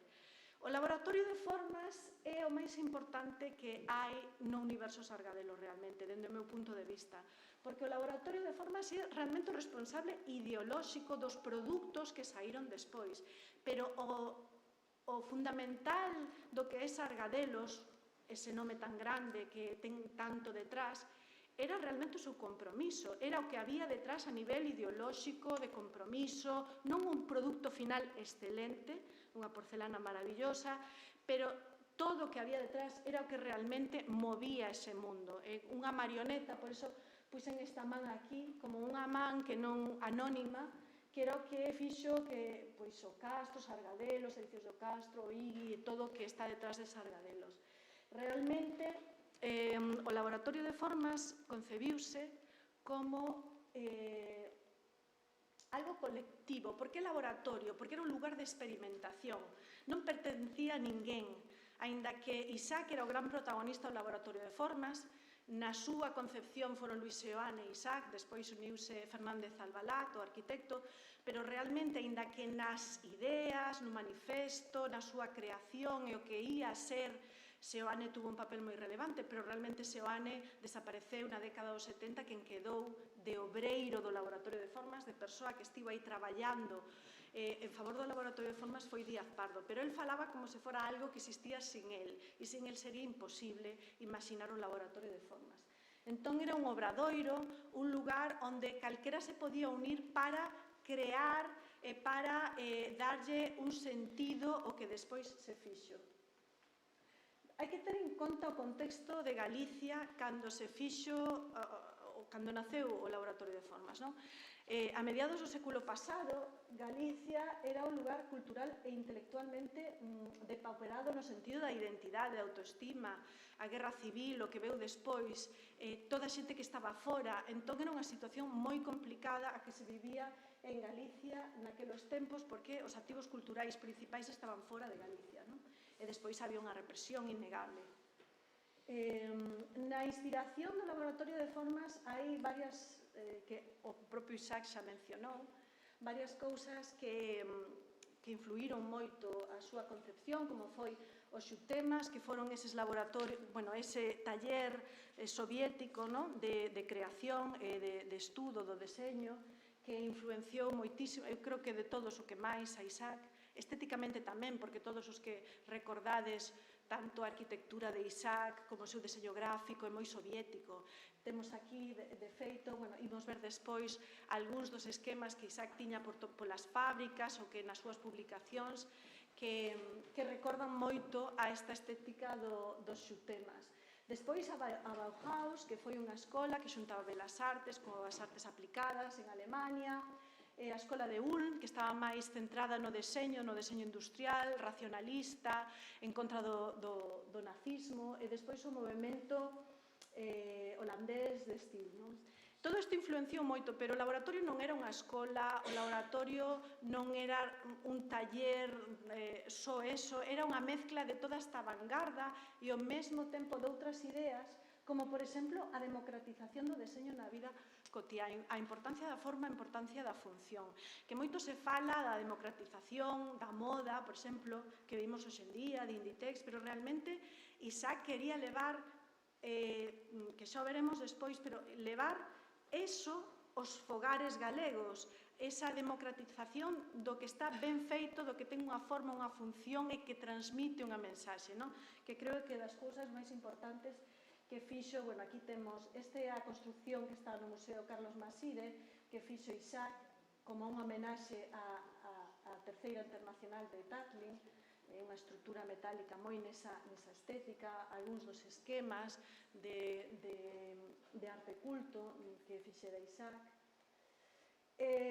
O Laboratorio de Formas tiña como metáfora, cando Isaac me falou no 2007 de facer esta publicación sobre o Laboratorio de Formas, el debuxou unha árbore que imos ver aquí maravillosa, porque el concebía que o futuro non se pode nunca, xa o dixo el no documental, non se pode construir un futuro sen raíces, porque sen raíces un árbore, cando chega calquer tormenta, pois tumba. Entón, non hai que esquecer nunca a tradición, a identidade, nin o pasado.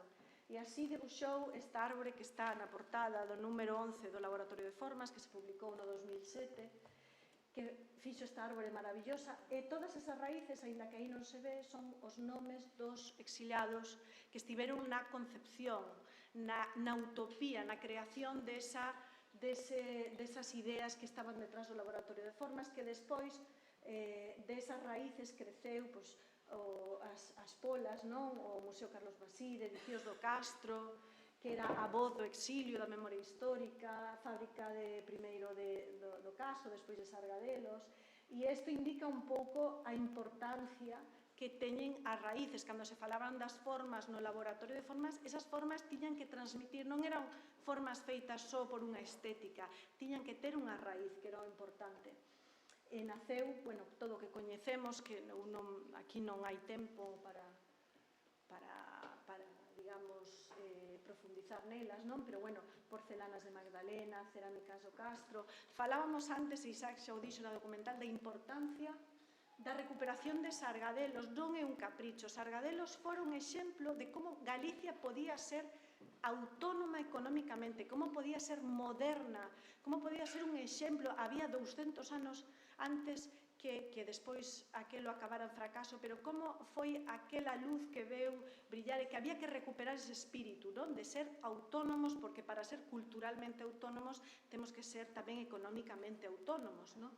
Entón, a importancia da recuperación de Sargadelos, Edicións do Castro, o Instituto Galego de Información, o Museo Carlos Maside, o intento de restitución do Seminario de Estudos Galegos, o Seminario de Sargadelos, os encontros estivais, o Laboratorio de Industria e Comunicación, as Galerías Sargadelos. Gustaríame falar, Cecilia fixo un moi bonito apunte sobre o que sucedía naquela aldea perdida de Cervo, que realmente nin a xente o coñece, nin se pode facer unha idea do que era que xente de todo o mundo vira ali, xente holandesa, israelí, italiana, de todo o mundo a compartir ideas, a compartir modernidade sobre a arte, a industria, o deseño, cara onde vai a arquitectura, o que aquelo foi, gracias ao Laboratorio de Formas, casi hoxe é un pouco, queda como no pasado, que non sabemos se pasou, se o soñou, pero que ten un mérito enorme porque é unha iniciativa privada. O sea, non é unha iniciativa con fondos públicos, eso foi unha iniciativa privada que creou pois como se fora unha explosión de modernidade e cultura que agora parece como un pouco que quedou. É certo que moita da xente que estivo ali hoxe son os grandes arquitectos de Galicia, xente que está traballando a nivel cultural en moitos sitios, esas persoas siguen aí e beberon diso, pero realmente creo que non se deu a coñecer na medida do que foi aquelo da importancia que tivo. Bueno, isto é resumindo, moi resumido, que Isaac contou no seu documental, esa gran odisea de Isaac cando despois da Segunda Guerra Mundial vai a Londres e de repente coñece todavía máis o que está facendo no exilio, a esa xente tan desenvolvida que a Isaac lle parecía que a xente aquí no franquismo estaba en un atraso tremendo. Despois coñeceu a xente en Londres que prendeu esa idea de ter que ir ao exilio a poñerse en contacto con todos eles para facer algo por Galicia. Os ensaios de Caolín, despois, cando Isaac viaxa en Arxentiña, porque Núñez Búa coñece o que está facendo cos caolíns no Castro, lle di que por que non o fai, e ele aproveita esa oportunidade para porse en contacto con todo o exilio, Magdalena. Despois, cando no ano 62-63, cando se fai Magdalena, eso sabe Camilo mellor que ninguén, cando se falou do proxecto nun capítulo é cando sae o Laboratorio de Formas, o nome se define que vai ser o Laboratorio de Formas, a súa filosofía, o nome, Edicións do Castro, que tivo unha labor en Galicia fundamental para xente que non se vía publicada por ninguén, que viu o seu traballo aí publicado, ademais, por suposto, de todo o que fixo en memoria histórica, non? Despois, o ano 70, aquela gran festa coa planta circular de Sargadelos, aquela inauguración, onde se xuntou xente de todo o país, falando de cousas moi modernas, que viñamos un tempo tan escuro, onde todo isto parecía non existir, e Sargadelos foi o lugar onde todo iso se fixo, e que me parece importantísimo. E aí nace o manifesto do Laboratorio de Formas. Pero xa digo que con esa, bueno, aquí temos a planta circular de Sargadelos, un símbolo desa modernidade, aquela maneira de concebir unha planta circular nos anos 70, o sea, a final dos 60, con Fernández Albalate, con Isaac, todo aquelo agora nos parece unha cousa así un pouco retro, pero naquel momento foi lo máis de lo máis, quero decir, en modernidade, que él sempre decía, todo o mundo cree agora que descubriu a pólvora, e é certo que naquel momento sí estaban descubrindo a pólvora, Entón, a mí o que me parece máis interesante de Sargadelos como do que coñecemos como porcelana, é esa maneira de reintroducir a tradición, a identidade, a memoria, as raíces como unha especie de cabalo de Troia en todos os fogares de Galicia, de esquerdas, de dereitas, levaban esa mensaxe de que unha especie de evangelización cultural, porque aquelas formas levaban unha mensaxe, soubérano ou non, elevaban unha identidade, un orgullo das formas de Galicia, das formas populares. Aquí temos, por exemplo, a porta da Igrexa de San Salvador de Vilar de Donas, que coñecín xunto a Camilo unha vez con Isaac, que aqueles motivos convertíronse nesta preciosa baixela de Sargadelos, esa maneira de levar cultura, de levar estética, de levar Galicia ás casas, e non de calquera maneira, senón con calidade, con algo ben feito, con algo ben pensado. E creo que ese realmente é o sentido que ten Sargadelos. Sargadelos, como produto en sí mismo, Isaac sempre decía, son cacharriños, como dicindo, se non está detrás Edicións do Castro, Instituto Galego de Información, se non está detrás todo o que é o laboratorio de formas, o outro calquera compite, dice, haberá porcelanas mellores, haberá deseños que a xente lle parezan máis estéticos, pero todo iso é o irrepetible, o maravilloso que nos deu o laboratorio de formas en todas as súas variantes, en todos os seus proxectos. Isto recorda unha foto que a súa familia coñecerá ben, do seu pai, do Camilo, do pai de Isaac, lendo cos seus fillos.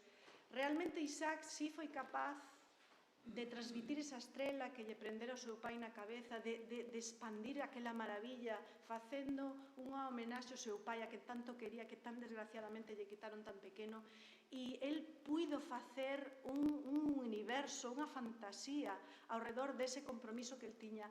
Pero ás veces dame moita pena lembrar todo isto e pensar que nós non fomos capaces de estar á altura de intentar seguir traballando neso. Son outros tempos, é certo, pero que é unha pena que rapaces de instituto non saiban quen é Isa Díaz Pardo prácticamente, o que fixo, ou que che digan que pena, vai pechar Sargadelos agora, ou cousas de, ou este home que o fixo el todo. Quero dicir, hai tanta desinformación que dá un pouco de pena, non? Aquel país que imaginou Isaac, que parecía todo tan maravilloso, me parece que nos temos que sentir un pouco responsables de decir que imos facer con eso que herdamos nos de Isaac e que el puido levar adiante, que nos deberíamos por agora a responsabilidade da nosa parte. E nada, moitísimas gracias a todos.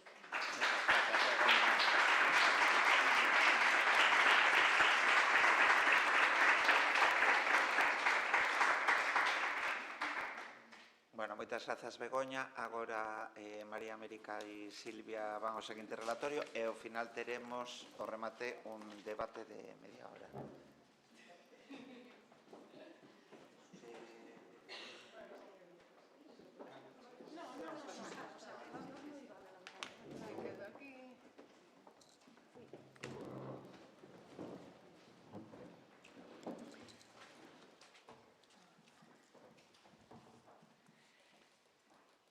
Moi ben, pois vou facer unha breve introducción da trayectoria de María América Díaz Pampín, que como historiadora da arte tive a oportunidade de comezar moi pronto a traballar no Museo Carlos Maside, en Sada.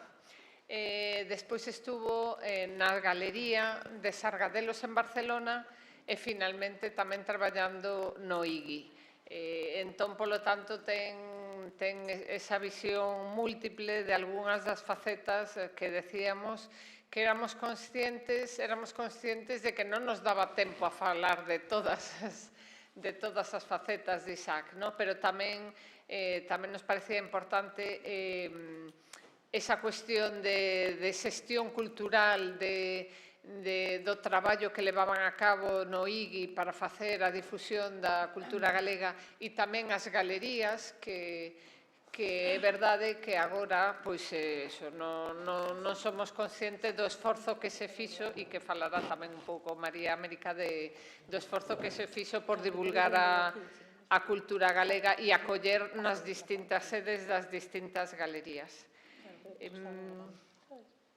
Bueno, actualmente María América traballa na Fundación Ría, pero bueno, neste caso eu creo que si pode abordar algunhas das labores, pois empezaremos a ter un pouco, facer ese puzzle das olladas múltiples sobre a cantidad de iniciativas nas que estuvo implicado Isaac. Bueno, pois sin máis, María. Moitas grazas. Non, prefiro, me da igual. Sí. Bueno, si Begoña decía que Cecilia xa o contou todo, Begoña xa contou todo o que iba a contar eu. Claro, claro. E logo que a Maya María, pois xa contaríamos todo, non? Todo, claro. Eu penso no que coincidimos é que moitas grazas, por suposto, ao Consello da Cultura por invitarnos, por acordarse de nós.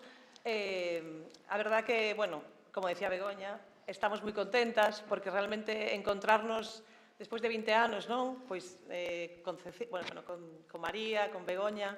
Eu tuve a sorte de que nestes últimos anos estuve traballando con Cecilia, como falachedes antes. Estamos aí nunha investigación sobre Mimina, que é unha personaxe impresionante que habería que falar largo e tendido. E o que falaba de Begoña, non? Pois está Alfonso, está Andrés, é dicir, é como que te volves para atrás e esa cousa de amargor, pero tamén felicidade, non? Non me quero enrollar porque eu tiña que empezar fai 10 minutos, polo que vamos a intentar ir moi rápido. Me fai super ilusión, sobre todo por María, non? Porque María e máis eu chegamos a ese Instituto Galego de Información, do que estábamos falando, onde falaron as compañeiras, con 20 algo anos, e de repente era a historia cultural galega contemporánea en directo, non? Hoxe ven a comer Eugenio Granel, Paco del Riego está abaixo que lleváis os papeles, Abelina Pousantelo, é dicir, era como, guau, pero que importante, non? E ademais Isaac nos daba a oportunidade de traballar, é dicir, non era como estar ali de papanatas, é dicir, traballar exactamente, non? María publicou un montón de cousas, Begoña tamén, eu tuve a sorte de facer a edición das cartas entre Seoane e Isaac, é dicir, tiñamos unha oportunidade que, o que dice Begoña, non? Un tempo que, o sea, pasou realmente impresionante, non? Neira Vilas tamén por ali, íbamos María e máis eu no noso coche a casa da viuda de Paz Andrade, traíamos o coche cheo de colmeiros, o sea, era como... era alucinante aquelo. Pero, bueno, vamos a centrar na xornada, non? Que se chama Importancia da cidade de Santiago en Díaz Pardo.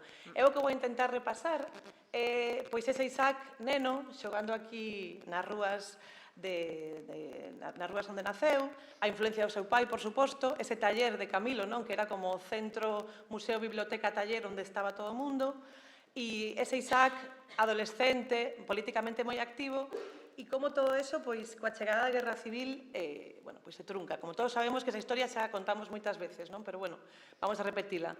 De todas maneiras, a mí si me falas de Santiago e Isaac, claro, me vou de todo isto, e me vou unha cousa que creo que Begoña e María van a compartir, non? Que era este momento que estabas no Igui e dice Isaac, vamos a Santiago, todos os días sobre as 11:30 12, non? Entón, pois, baixábamos un de nós, o que tocase. Isaac tiña esta pegatina no coche que podía entrar na parte histórica, entón, claro, era fantástico, porque, bueno, María e eu, que levábamos un mes de carné, polo casco histórico co isto, entrábamos pola Facultade de Historia, aparcábamos sempre diante da Galería de Sargadelos, que había unha residencia de monxas, a Isaac lle encantaba porque sempre nos viñan a reñir, aparca aquí, tal, que salían as señoras como, aquí non se pode aparcar. Entón, conto todo isto porque ese exercicio simplísimo, non? Que era deixar o coche na galería, ir camiñando hasta Correos a pola correspondencia. Isaac non necesitaba facer el eso, é dicir, podía facelo pois, calquera de nós, non? Realmente. Pero nese paseo era... O sea, el, imaginade, vos tiña fábrica de Sargadelos 100 personas, fábrica do Castro 100 personas, socios, problemas, miles de historias. Pero durante ese paseo que duraba, creo que estades de acordo, 15-20 minutos, el iba contigo, te iba contando. Aquí había o edificio do Banco de España que o tiraron porque non sei que, non sei canto. Logo nos cruzábamos con un montón de xente que nos saludaba, bueno, a mí non, claro, saludaba, que saludaba a Isaac, que lle veñían a hablar, e aí era un... É dicir, pois ese momento, non, de...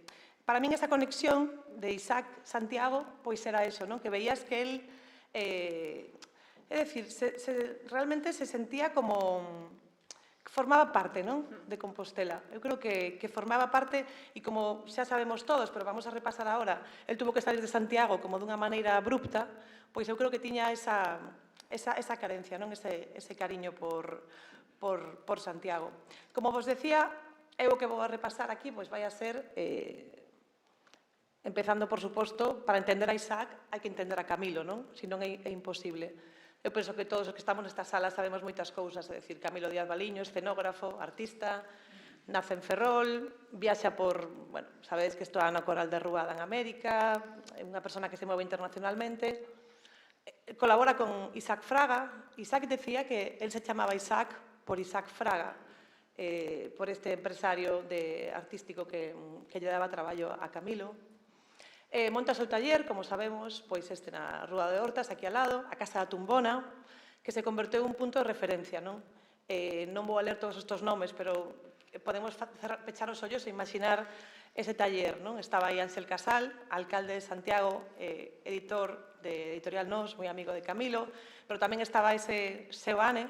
Pensade que Seoane tiña 10 anos máis que Isaac, polo que, aínda que aquí se encontraron, non hubo unha relación, hasta que logo se reencontraron en Argentina, non? Pero tiñamos tamén artistas como a Sorei, Blanco Amor, é dicir, era como un hervidero, non? Entendede que Isaac aí tiña... Estamos en Compostela, estamos na República, estamos neste ambiente totalmente artístico e intelectual e Isaac está crecendo neste momento. Aquí temos pois unha foto familiar parecida que compartía antes Cecilia. Begoña. Todo isto se conta perfectamente no documental, non? Como podedes escoitar antes. E ademais é fantástico, non? Eu cando estaba seguindo o documental decía, mira, dá ganas de non falar nada e quedarnos aí como escoitando o eco da voz de Isaac, non? Porque foi como, é dicir, é tan fantástico ese traballo que dá ganas de quedarse escoitando todo eso. Como é esa infancia de Isaac? Pois, el sempre decía, non? Que vivía sempre moi pegado ao seu pai, non? É dicir, como se que o favorito do pai, pois era el, non? Logo veremos cando se desencadenan eses terribles acontecementos, cando Camilo lle escribe á muller, a Antonia, lle dice, como está el pequeño, non? Era a súa máxima preocupación. Seguro que conocedes o libro de Fandiño, que tamén foi compañero do Igui, e aí saquei así 2 ou 3 frases da súa infancia que non teñen tanta importancia histórica, pero sí como para aterrizar a personaxe, non? É dicir, aterrizala e pensar que xa que era un neno, pois disfrazado de romano, xogando a estornela, xogando fútbol. Logo tamén dicen que era un virtuoso el yo-yo, que decir, son cosas que non nos aportan nada, pero que sí que nos aterrizan a personaxe e nos imaginamos pois un neno pois correndo polas rúas de Compostela, non? Eu non sabía isto de que o conocían como Caco ou Caquiño, non sei se alguén na sala sabe máis deste, non sei, eu non coñecía isto. Estudia na Academia Xelmírez, aquí o dato importante é que Camilo, seu pai, daba clase aquí, e que Isaac a veces, con 16 anos, xa o sustituía, non? Aí empezamos pois a ver un pouco, por suposto, o talento artístico que tiña Isaac, por suposto. Vou así rápido, perdón, pero para que non se lle faga moi tarde tampouco a María e logo podamos falar un pouquiño. Esta que me encanta, porque é de Dolores Díaz Valiño, tía de Isaac, irmán de Camilo. É moi importante a tía Lola, como lle chamaba Carmen Arias, Mimina, porque Carmen Arias foi a clases de dibuixo de Dolores Díaz Valiño e gracias a esa relación entre a tía Lola e Mimina, pois nace a relación de Isaac con Mimina, claro. E me encanta cando di isto de, cando lle escribe o pai e di, Isaíño es moi buen rapaz e lo quiero mucho, ojalá no fuera tan comunistita. Pero bueno, ahora piensa así, quizá a los 30 años piense distinto. Parece que eso non cambiou, non? O que decía, actividade paterna, propicia un ambiente artístico e intelectual. Que veño a contar? Que Isaac tiña ese talento artístico, pero que ademais tiña pois tamén un gran activismo político, non? Coincide que no taller de Camilo é onde se van a desenrolar toda a campaña do Estatuto, entón el está ali pois entre eses cartaces de varios artistas galegos, Isaac está aí traballando. Todos sabemos, que a Isaac ademais lle encantaba contalo, que Castelao, estos son os que fai Isaac, pero o seu pai lle di, non firmes ningún co teu nome. El quería firmar un, entón firma este que vemos aquí, o Isaac Díaz, e os demais os vai a firmar co nome de Shallow, que sería este, e logo este que vedes que teñen a firma de Shallow. Camilo non lle deixaba firmar co nome de Isaac. E o tema de Castelao, que eu penso que todos conocemos, non? Que a Isaac lle encantaba que... Bueno, isto como contaba el, que como estaba tan atarefado Castelao, lle deu así uns dibuixos e dixo, faimos ti. Entón, claro, el decía, eu fixen os dous de Castelao, o do leñador da vaca, era simplemente reproducir as súas ideas nos cartéis. Sempre temos que pensar que estamos con Isaac, que ten 15, 16 anos. Que, claro, eu teño unha filla de 16 anos, me refiro. Isto comentou Cecilia, e non o vou a repetir, pero bueno, coincido con ela, non? A fantástico non é pintar, sino o fantástico é subirse logo, sacar a foto e que podamos compartilo, non? Isto me parece unha obra fantástica. Aquí hai unha historia moi curiosa que nos contaba sempre Isaac, que era que no 36 se viu involucrado, bueno, estamos Compostela, República, xa empezan a verse visos do que viu, entón eu creo que Camilo sí que estaba un pouco intentando conservar, non facer moito ruido, non? Entón, Isaac non era para nada así, nese momento, pois era un rapaz con ese activismo político, e se ve metido nun lío porque apuñalan a Hernani, un anarquista de 17 anos, entón Isaac e outros compañeiros pois se van á farmacia dos falanxistas e apedrean esa farmacia. Isto foi real, Isaac ademais contounos que hubo un xuicio, unha denuncia, e que lle costou bastante salir dese proceso, non, que durou anos. E el nos explicaba, non sei, Alfonso, se logo me equivoco, me corrixes. Isto é un álbum de Compostela, Francisco Vázquez Díaz, un artista que fixo un álbum de debuxos sobre Compostela. Entón, Isaac nos contaba que un neno deses de aí atrás era el, que era como que viñan de apedrear tal. Claro, eu non teño tantos datos para saber, repasei unha e outra vez este álbum, e este álbum non ten ninguna imaxe máis que poda ser que esta que nos contaba sempre, non? Entón, que eses nenos de aí atrás eran eles. Isto que se ve no dibuixo é unha manifestación porque as nais foron a protestar porque sacaron os crucifijos das aulas, entón, bueno, pois o Concello lles botou auga pola protesta, e elas, bueno, eso é o que se recolle nesta imaxe, non? E Isaac contaba isto, non? La calzada de la Casa Real estaba levantada e había piedras por doquier, que pronto empezaron a caer sobre la farmacia.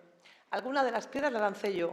Cuando llegué a la hora del almuerzo a casa y le conté a mi padre lo que había pasado, la bronca que me cayó encima por participar en aquello hizo época. Eu non sei se isto, de feito, sale no documental, pareceme. Estou agora, non me dou conta exactamente. A outro día la policía me vino a buscar a casa e me llevou a la comisaría, porque hai documentación deste proceso, non? Guerra Civil, chega o 36, e, claro, Camilo Díaz Baliño era nese momento delineante do Concello e o deteñen, non?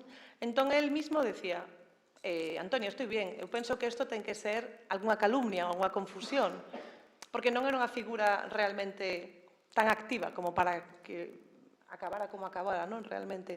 Mirado o 14 de agosto, perdón, unhas semanas antes, lle escribe esta carta a muller e lle dice o que falábamos ao principio da presentación, non? Quiero tener noticias vuestras e sobre todo del pequeño. Sabemos como foi o final de Camilo Díaz Baliño, o 14 de agosto paseado en Palas de Rei. Isto é un suceso, é dicir, un trauma que cambia de feito a vida, non? Eu creo que a mirada aí de Antonia Danai, neste momento, que de feito morreu há pouco tempo, pois é bastante reveladora da situación, non? E xa sabemos como é o final. Isaac o van a buscar a casa, lle dicen que se escape rapidamente, se sube nun Castromil, como contaba ao principio do documental de Cecilia, eu teño utilizado moitas veces, cando teño que falar con Isaac, porque me parece que ele explica moi ben, non? Ese sentimento de me subín a un Castromil, a cada lado da estrada había cadáveres. Entón, o que decía ao principio, el saliu de Santiago dunha maneira, super abrupta, non? E isto me parece que realmente un pouco a alma, non? O que queredes un pouco que falemos hoxe, non? Aquí nestas xornadas que é súbitamente ven a miña lembranza a rúa en que nacín e abandonei fuxindo duns inimigos e de min mesmo, empurrado polo mundo adiante. Madrid, Londres, Argentina, esa historia que xa sabemos todos.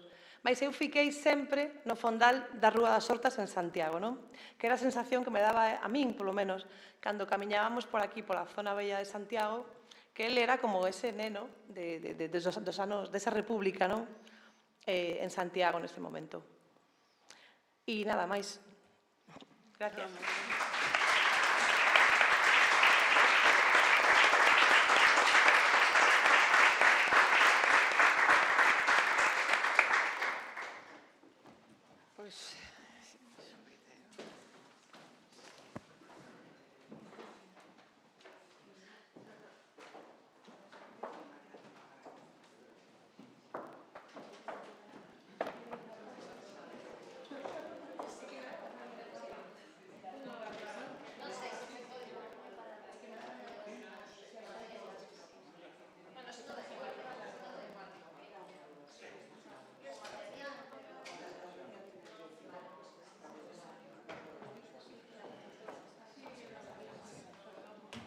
Eu paso con Sí, pois. Sí, sí.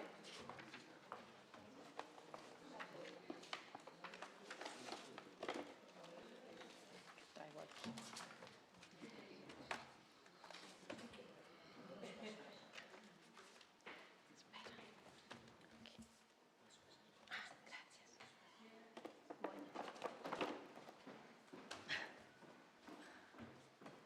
Un momento, non teño as gafas. Edu, ti empeza cando queras. Empezo, sí. Vou abrir isto. Pasa que aquí as publicacións non me acordo onde estaban. María. Son aquí as publicacións. Vale. Son estas, vale. Bueno, pois rematamos xa os relatorios coa presentación de María Díaz, que por poñervos un pouco en contexto é licenciada en Historia de Arte pola USC, con un máster en Museoloxía e Críticas Contemporáneas. Tamén especialista en tasación de obras de arte e, ademais de unha labor galerística importante anos máis tarde, tanto na cidade de Pontevedra como en Lugo, a Galería About Art. Traballou na Galería Sargadelos de Santiago, logo estivo no IGI, igual que Begoña e María América, nun período de uns 10 anos. Tamén con traballo, desenvolvendo diferentes funcións e, sobre todo, ese traballo de investigación do que estábamos falando anteriormente, que deu como froito distintas publicacións, como Antonio Baltar, o compromiso do exilio no 2002, noticias sobre Fernando Barros Pumariño no 2004, noticias sobre Leoncio Virgós no 2006, Arte e compromiso social da cultura galega, do que coautora no 2005. Ademais de organizar diferentes mesas redondas e outro tipo de actividades. María vai coordinar o programa de exposicións da Galería Sargadelos, tanto en Barcelona, Madrid e tamén en Milán, con exposicións de artistas recoñecidos e tamén con unha labor moi importante que facía Sargadelos, que era a promoción de artistas novos e de ceramistas novos, e que sabedes que é fundamental dentro da plástica galega contemporánea. Ademais, dentro das figuras consagradas está a Granel, Maruja Mayo, Urbano Lugrís, Arturo Souto, Lamazares tamén, máis tarde, non, entre outros. Na actualidade tamén é docente, igual que no caso de Begoña, pero impartindo clase de historia en Vigo. Xa nada máis, te deixo coa túa presentación. Bueno, pois moitas grazas. Vou intentar tamén así ir un pouco rápido. Grazas a todos, a organización, por acordaros de min e de nós. E tamén moi contenta de estar aquí e ver outra vez as miñas compañeiras e compañeiros, amigos, familiares de exiliados, así cos que traballamos, e sobre todo a familia de Isaac, e a Cecilia, que a recordo pequena, e xa de repente a vexo así como unha rapaza así tan maior, directora de cine, de todo.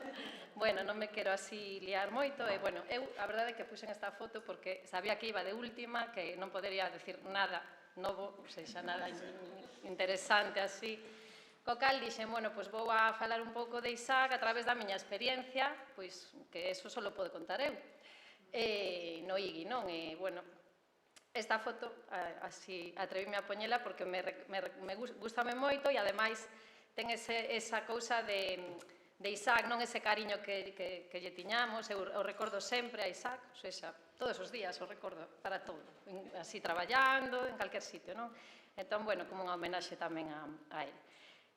Titulei a miña intervención a teima de Isaac, a recuperación da memoria histórica, que xa se falou disto, pero, sobre todo para que non nos esquezamos de que a base de todo o seu traballo tan bonito e tan, a arte, a partir de cando empeza sobre todo con Sargadelos, con Laboratorio de Formas, esas pezas de cerámica, todo o que se fai, Museo Carlos Maside, Edicións Gaso, etc., teñen unha base, non? Que é eso, a recuperación da memoria histórica, non? De Galicia, sobre todo, non? Desde o exilio, sobre todo. Entón, eu tituleina así porque penso que é o que lle moveu a facer todo o que fixo, non? Non o creo eu, o deixou dito el tamén, escrito, non? Segundo as súas palabras, o obxectivo principal do Laboratorio de Formas era ese, non? Recuperar a memoria histórica de Galicia con Edicións do Castro, ademais como medio escrito fundamental, non? Bueno, a min, así, cando me piden así falar de Isaac en algún sitio ou algunha colaboración, algo relacionado con el, que por outro lado, para min sempre todo está relacionado con el, sobre todo cando falamos de historia ou de historia da arte, sempre así todo o enlazo, non? Co que el contaba, co que aprendín así cando estaba no IGI ou en Sargadelos. En calqueira ámbito, eu sempre vou á fonte primaria, non? A fonte histórica primaria, que era el, non? O que eu recordo, os meus recordos directos con el, non? O que el dixo, non? Non o que outros dixeron que el dixo, non? Así como comentaba tamén Begoña. Entón, bueno, eu guardo recordos directos, non? Con el, traballando, primeiro na Galería Sargadelos en Santiago, e despois no IGI, a seu carón, eso por cerca de 10 anos. Entón, eu tamén recordo moito os seus escritos, non? El deixou todo escrito, prácticamente, non? É moito que deixou, e non solamente nos seus libros, non? Na prensa, que tamén hai moitísimo, senón tamén en notas, non? Así, por exemplo, bueno, isto xa comentou Begoña, o que decía recuperación da memoria histórica, non vou tampouco a pararme, pero sí nas notas, non? Así, eu guardo moitas notas de Isaac, non? Así na miña casa, sempre nos deixaba notas enriba da mesa, con un ollo gigante, así, para que non nos esquecéramos. María Díaz recorda tal, e con cousas, non? De prensa, recortes, etc., non? Pero, bueno, aparte deso, nas investigacións, nos nosos traballos, no IGI, que é un pouco do que eu quero falarvos de como traballábamos, para poñer en valor o que facíamos tamén ali, non? Pois nas súas notas sempre... non, así está todo, non, do que estamos a falar hoxe. Realmente se repiten sempre as súas teimas, como digo eu, non? Algúnas tamén nos folletos das exposicións, eu traigo algún aquí, pero penso que tamén, non, estos folletos que ele escribía son moi importantes, non? Que sempre tiñan a mesmo tamaño, casi sempre, porque cabía, decía el, non, cabía no bolsillo, como ele levaba esa chaqueta gris, así, lle cabía sempre nos bolsillos, pois el decía que, bueno, pois que era o máis práctico, non?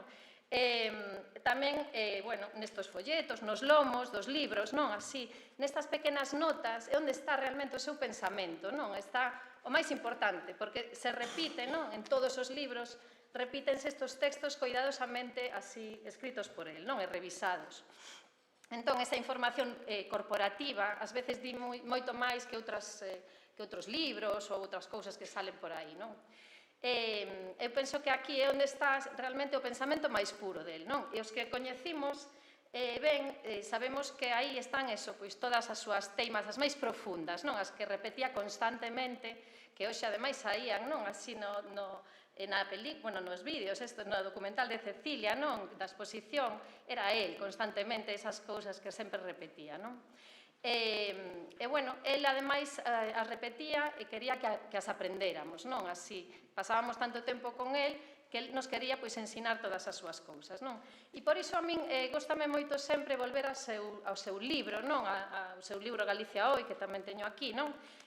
Galicia Hoy e el resto del mundo, porque neste libro é onde el pois conta todo, non? Ou por lo menos todo o que quere contar.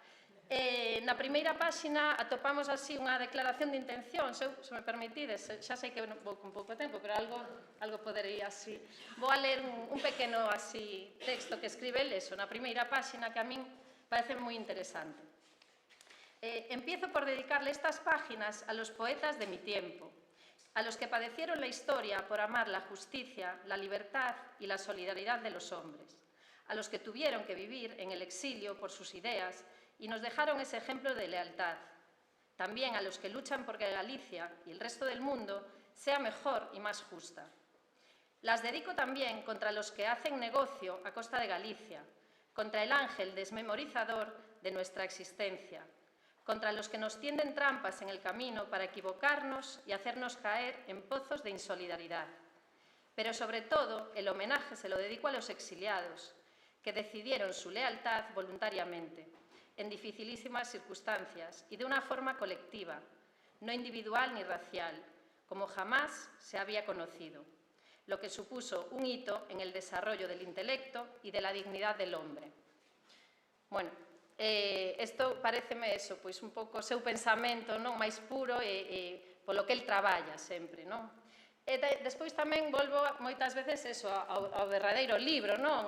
Tan bonita, ademais, esta portada, non? Tentando construir unha esfinxe de pedra, non? Desasosegos, de Isaac Díaz Pardo. Pero, bueno, este libro a min dame moita pena, non? É do ano 2007 e transmite pois esa amargura, non? E a decepción ante a destrucción do grupo Sargadelos que se inicia en esta época, non? Precisamente, e con isto pois a destrucción de todo o traballo do laboratorio de formas, non? Pero, bueno, pois eu síntome pois en débeda, non? Con Isaac, porque el pois cambiou a miña vida e tamén a miña visión do mundo, non? Tanto persoal como profesionalmente. Sobre todo porque, ademais, para min é iso, non? Coñecín a un ser excepcional, non? Do que falamos hoxe, non? Bo, xeneroso, comprometido, e con el tamén, pois, a grandes persoas, non? Como decía María América, non? Sobre todo, e entre elas, a súa familia, a Mimina, aos seus fillos, aos seus netos, e tamén a algunhas outras persoas que, en outros momentos, ou no IGI, que para min, pois eso, tamén parecíame increíble, non? Ter trato con eles, ter tido trato con eles, non? Podería nomear pois a decenas de persoas que pasaron por Loigui ou por outros momentos, non? A múltiples así personaxes da vida política, cultural, etcétera, etcétera. Sobre todo, tendo en conta as investigacións que fixen da mano de Isaac, non? Da man de Isaac. Bueno, rapidamente así, un pouco para contarvos a experiencia de traballar con el, non? Estos libros, por exemplo, sobre Antonio Baltar, sobre Barros Pumariño, sobre Leoncio Virgós, tamén sobre arte e compromiso social, da cultura galega, estos dous últimos que fixen xunto con María América. Bueno, foi un pouco todo, foron investigacións que fixen da súa man, non? E con elas levei como un mundo, non? En cada un deles. Pero volvendo ás teimas de Isaac relacionado con todo isto, como vos decía, a máis importante de todas estas teimas, a esencia, a base sobre a que se construe todo, é o que vos decía antes, non? A recuperación da memoria histórica de Galicia e, sobre todo, a importancia de Dicíos do Castro como elemento pois divulgador da mesma xunto coa imprenta Moret, que estaba no Castro, en Sada, non? Curiosamente, ou non tanto, pois ambas foron as primeiras en caer, non? Así, cando se apartou a Isaac de Sargadelos, curiosamente, a alma das empresas foi a primeira en caer, non? Xunto con ela, o IGI tamén. Por iso, eu sempre penso así que Sargadelos hoxe é así como unha empresa zombi, non? Así, porque é como un morto vivente, non? Que vai así pola vida, camiña sen alma, non? Así pola vida, é como, eso, pois unha empresa zombi. Pero, bueno, como eu así tampouco vos vou a descubrir nada novo, non? E menos despois así das intervencións das compañeiras, vou a centrar solamente estes minutos que me quedan no traballo de recuperación da memoria histórica a través destes tres exemplos, non? Que vos comentaba. Destes tres libros da serie de documentos dos que me ocupei eu no IGI, porque penso que se algo lle preocupaba a Isaac con estes traballos foi precisamente isto, non? Dar a coñecer a estes tres exilados, non? En Argentina e en París. Pero, bueno, non vos preocupedes que non vos vou a contar aquí as biografías ni nada desto, non? De todos eles, e que calquera pode miralos, non? Nos libros, pero a quen lle interese os pode consultar, pero sí, o que me gustaría é destacar o compromiso, non? E o metódico, así, do traballo que había detrás deles, non? Porque eran unos procesos de recuperación da memoria histórica guiados por el realmente interesantes, non? Cada un destes libros parten de material inédito, non? Así, guardado durante moitísimos anos, non? Décadas, e traído desde o exilio a Santiago para ser publicados, non? En algún momento. Así, por exemplo, de Antonio Baltar, bueno, por exemplo, non? No IGI, documentos escritos, había moitísimos, non? Así, escritos ao longo da súa vida, inéditos, todos, da mesma índole. Había, por exemplo, cartas, había tamén escritos culturais, escritos políticos, bueno, escritos literarios incluso, non? Tamén de Baltar. científicos, non? Isto é, bueno, referencias así a reunións que se facían no Centro Galego, en Buenos Aires, etcétera, etcétera. Non, todo isto son documentos realmente guardados durante moitísimos anos, non? E clasificados e organizados en Santiago, non? Había documentos gráficos, fotografías. Este, por exemplo, era un debuxo que fixo Isaac Antonio Baltar cando morreu, que tamén o aportamos no libro, non? E tamén había moitas cartas, non? Así, de Antonio Baltar, minuciosamente tamén organizadas nun epistolario, que a verdade é que eu tiven a sorte así unha temporada de traballar no gran epistolario que había no IGI de moitísima xente, non? Así, todas as cartas cuidadosamente clasificadas, algunhas delas, estas, por exemplo, estaban na casa de Rafael Dieste, non? De Baltar, tamén estaba todo así como, bueno, moi organizado, non?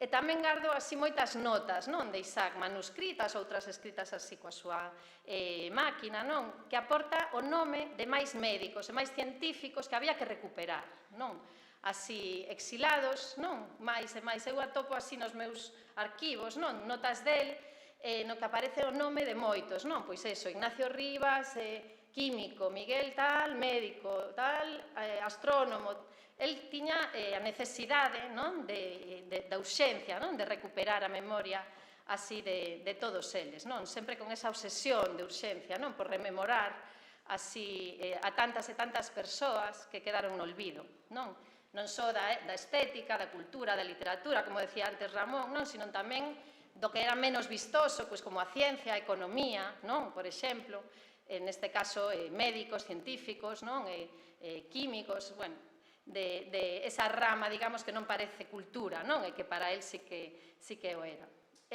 Bueno, por exemplo, así de Fernando Barros Pumariño tiña guardado un caderno escrito na cadea, non? De Pumariño, ademais de outros escritos inéditos, non?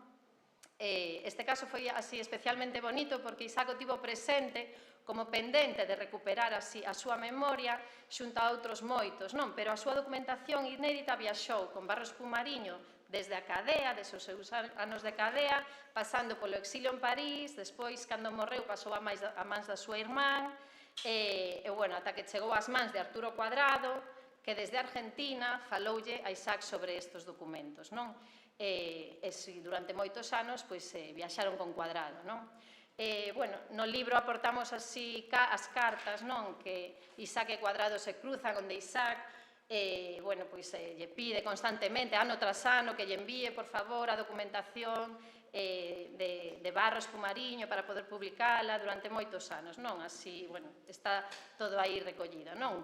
Eu teño algunha, por exemplo, que pasa con esos trabajos que prometiste de Varela e Barros Pumariño e non sei cuantas cosas máis, non? Así, en outras, por exemplo, pídelle tamén que faga el un prólogo, non?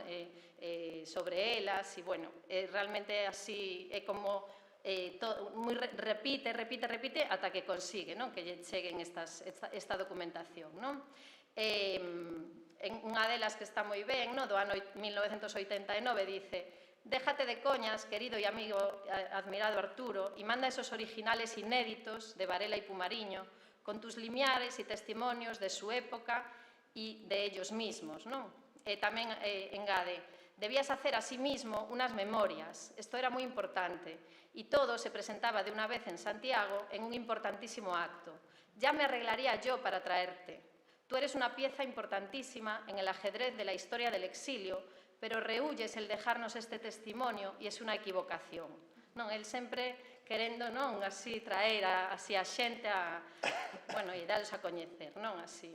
E, bueno, pouco despois, eso, faleceu, bueno, estas son, faleceu así Arturo Cuadrado no ano 1995, pero antes visitou Galicia e, como prometera, pois entregoulle a Díaz Pardo as memorias, non, de Fernando Barros Pumariño, xunto cun prólogo escrito por el, non? O que teño aquí o prólogo, isto, bueno, eran o que quedaba no IG clasificado como cousas que entregaba Cuadrado, e o seu prólogo, non? E despois, bueno, tivo que esperar 10 anos, perdón, traigo tantas cousas. Listo. E, bueno, no ano 2004 publicamos o libro, non? De Barros Pumariño. Bueno, por eso digo eu que a teima así de Isaac foi esa, non? Así a recuperación da memoria histórica, non? E sobre ela creou pois todo todo o demais, non? Eso, o máis así vistoso. Como comentaba tamén antes así dos cacharriños Begoña, non? El tamén decía que os pratos de Sargadelos poderían venderse en calquer outro lugar, non? Incluso moito máis baratos, ou mellor con peor calidade, ou incluso máis bonitos, non? Eu recordo que xa estaba Zara Home empezando así daquela, non? Dicía, si son moi bonitos, non? O sea, moito máis baratos, non? Pódese comprar iso. Quen vai a comprar Sargadelos se non é porque hai algo detrás, non? O importante é o que teñen detrás. Facíanse para poder levar a cabo unha labor cultural a través de libros, de conferencias, das experiencias de estivais, das exposicións, das investigacións, non? Sin eso, da igual, quero dicir, non da igual, pero non é o mesmo, non? E, bueno, así rápido, porque eso entendo que é tarde, non?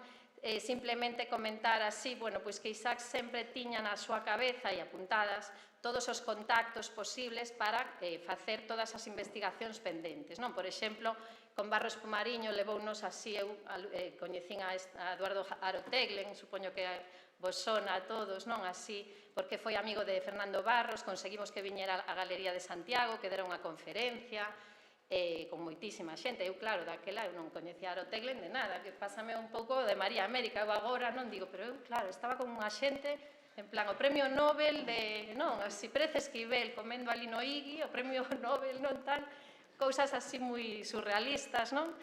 Que hoxe en día, claro, pois decimos eso, non? Non sei se foi verdad, foi mentira, porque é unha cousa así ás veces moi curiosa, non? Pero, bueno, o caso é que Aro Teglen contounos cousas e colaborou moito con o noso libro sobre Fernando Barros Pumariño, e incluso escribiu sobre o libro en El País, non? Que escribía él, e, bueno, foi así moi interesante, non? Así, toda esa investigación. Había tamén fotos, non? Aquí Barros Pumariño tamén con Valle Inclán, e cousas tamén moi alucinantes para min, non? Daquela, como coñecer ao Marqués de Bradomín fillo, non? Que tamén faloume de... Aquí salgo eu, que os meus fillos ven esta foto e dicen, mama, pareces unha nena pequena. Non era tan pequena, pero con Marqués de Bradomín, non? Para min así, o máis alucinante era cando me chegaban as súas cartas, que as teño guardadas, e digo, co selo de Bradomín, gracias María, amiga, tal, con esas letras así como temblorosa, non?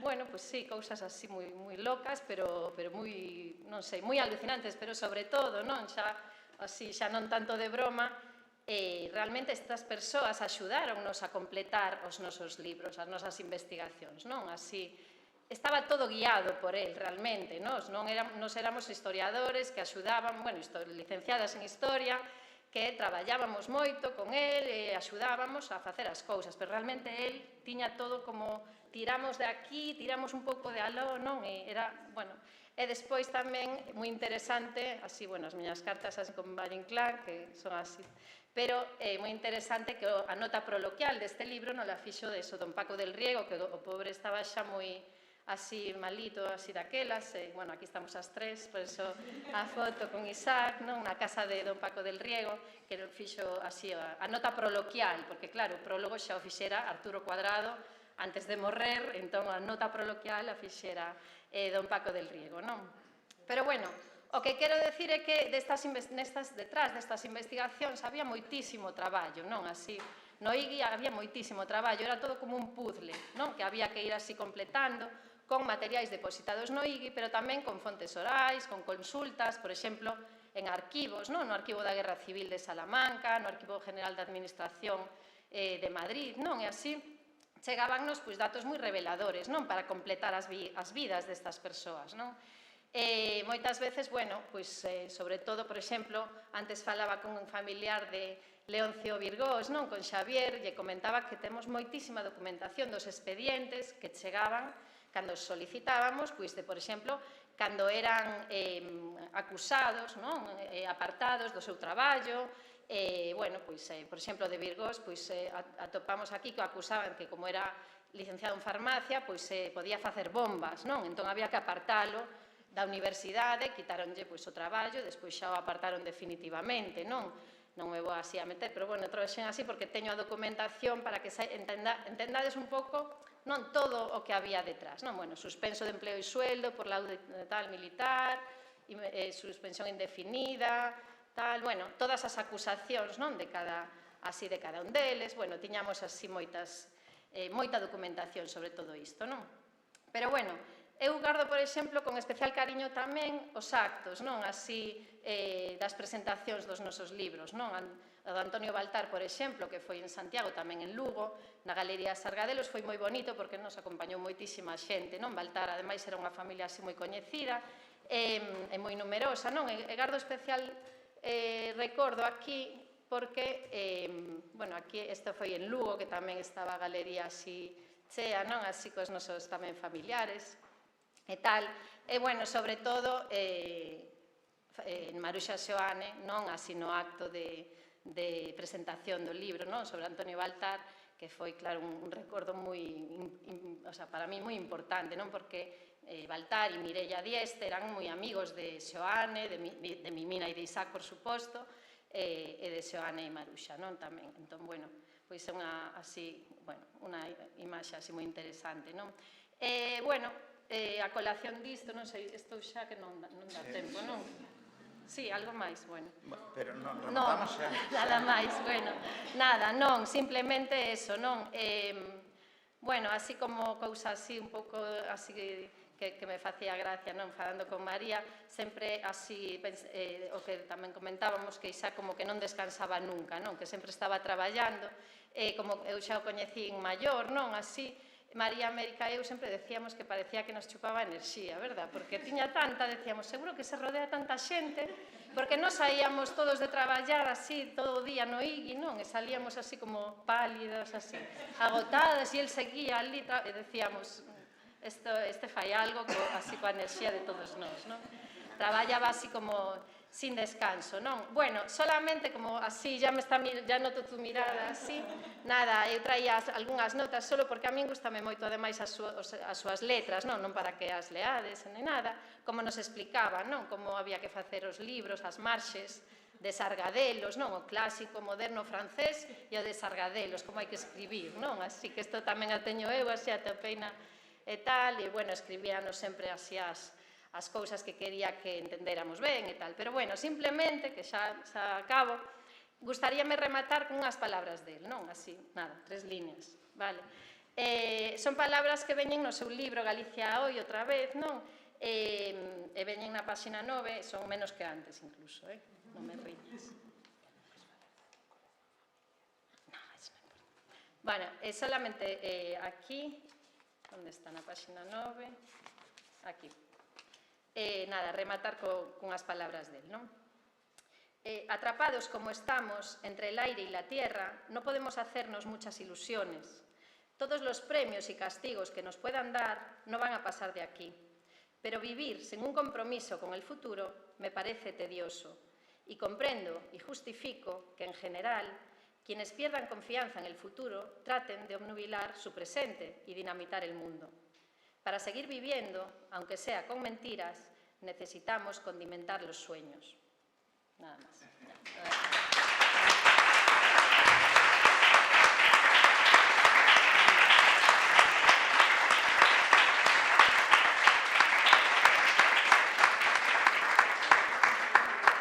¿Ya? Bueno, queda moi pouquinho tempo agora, case nada para Begoña.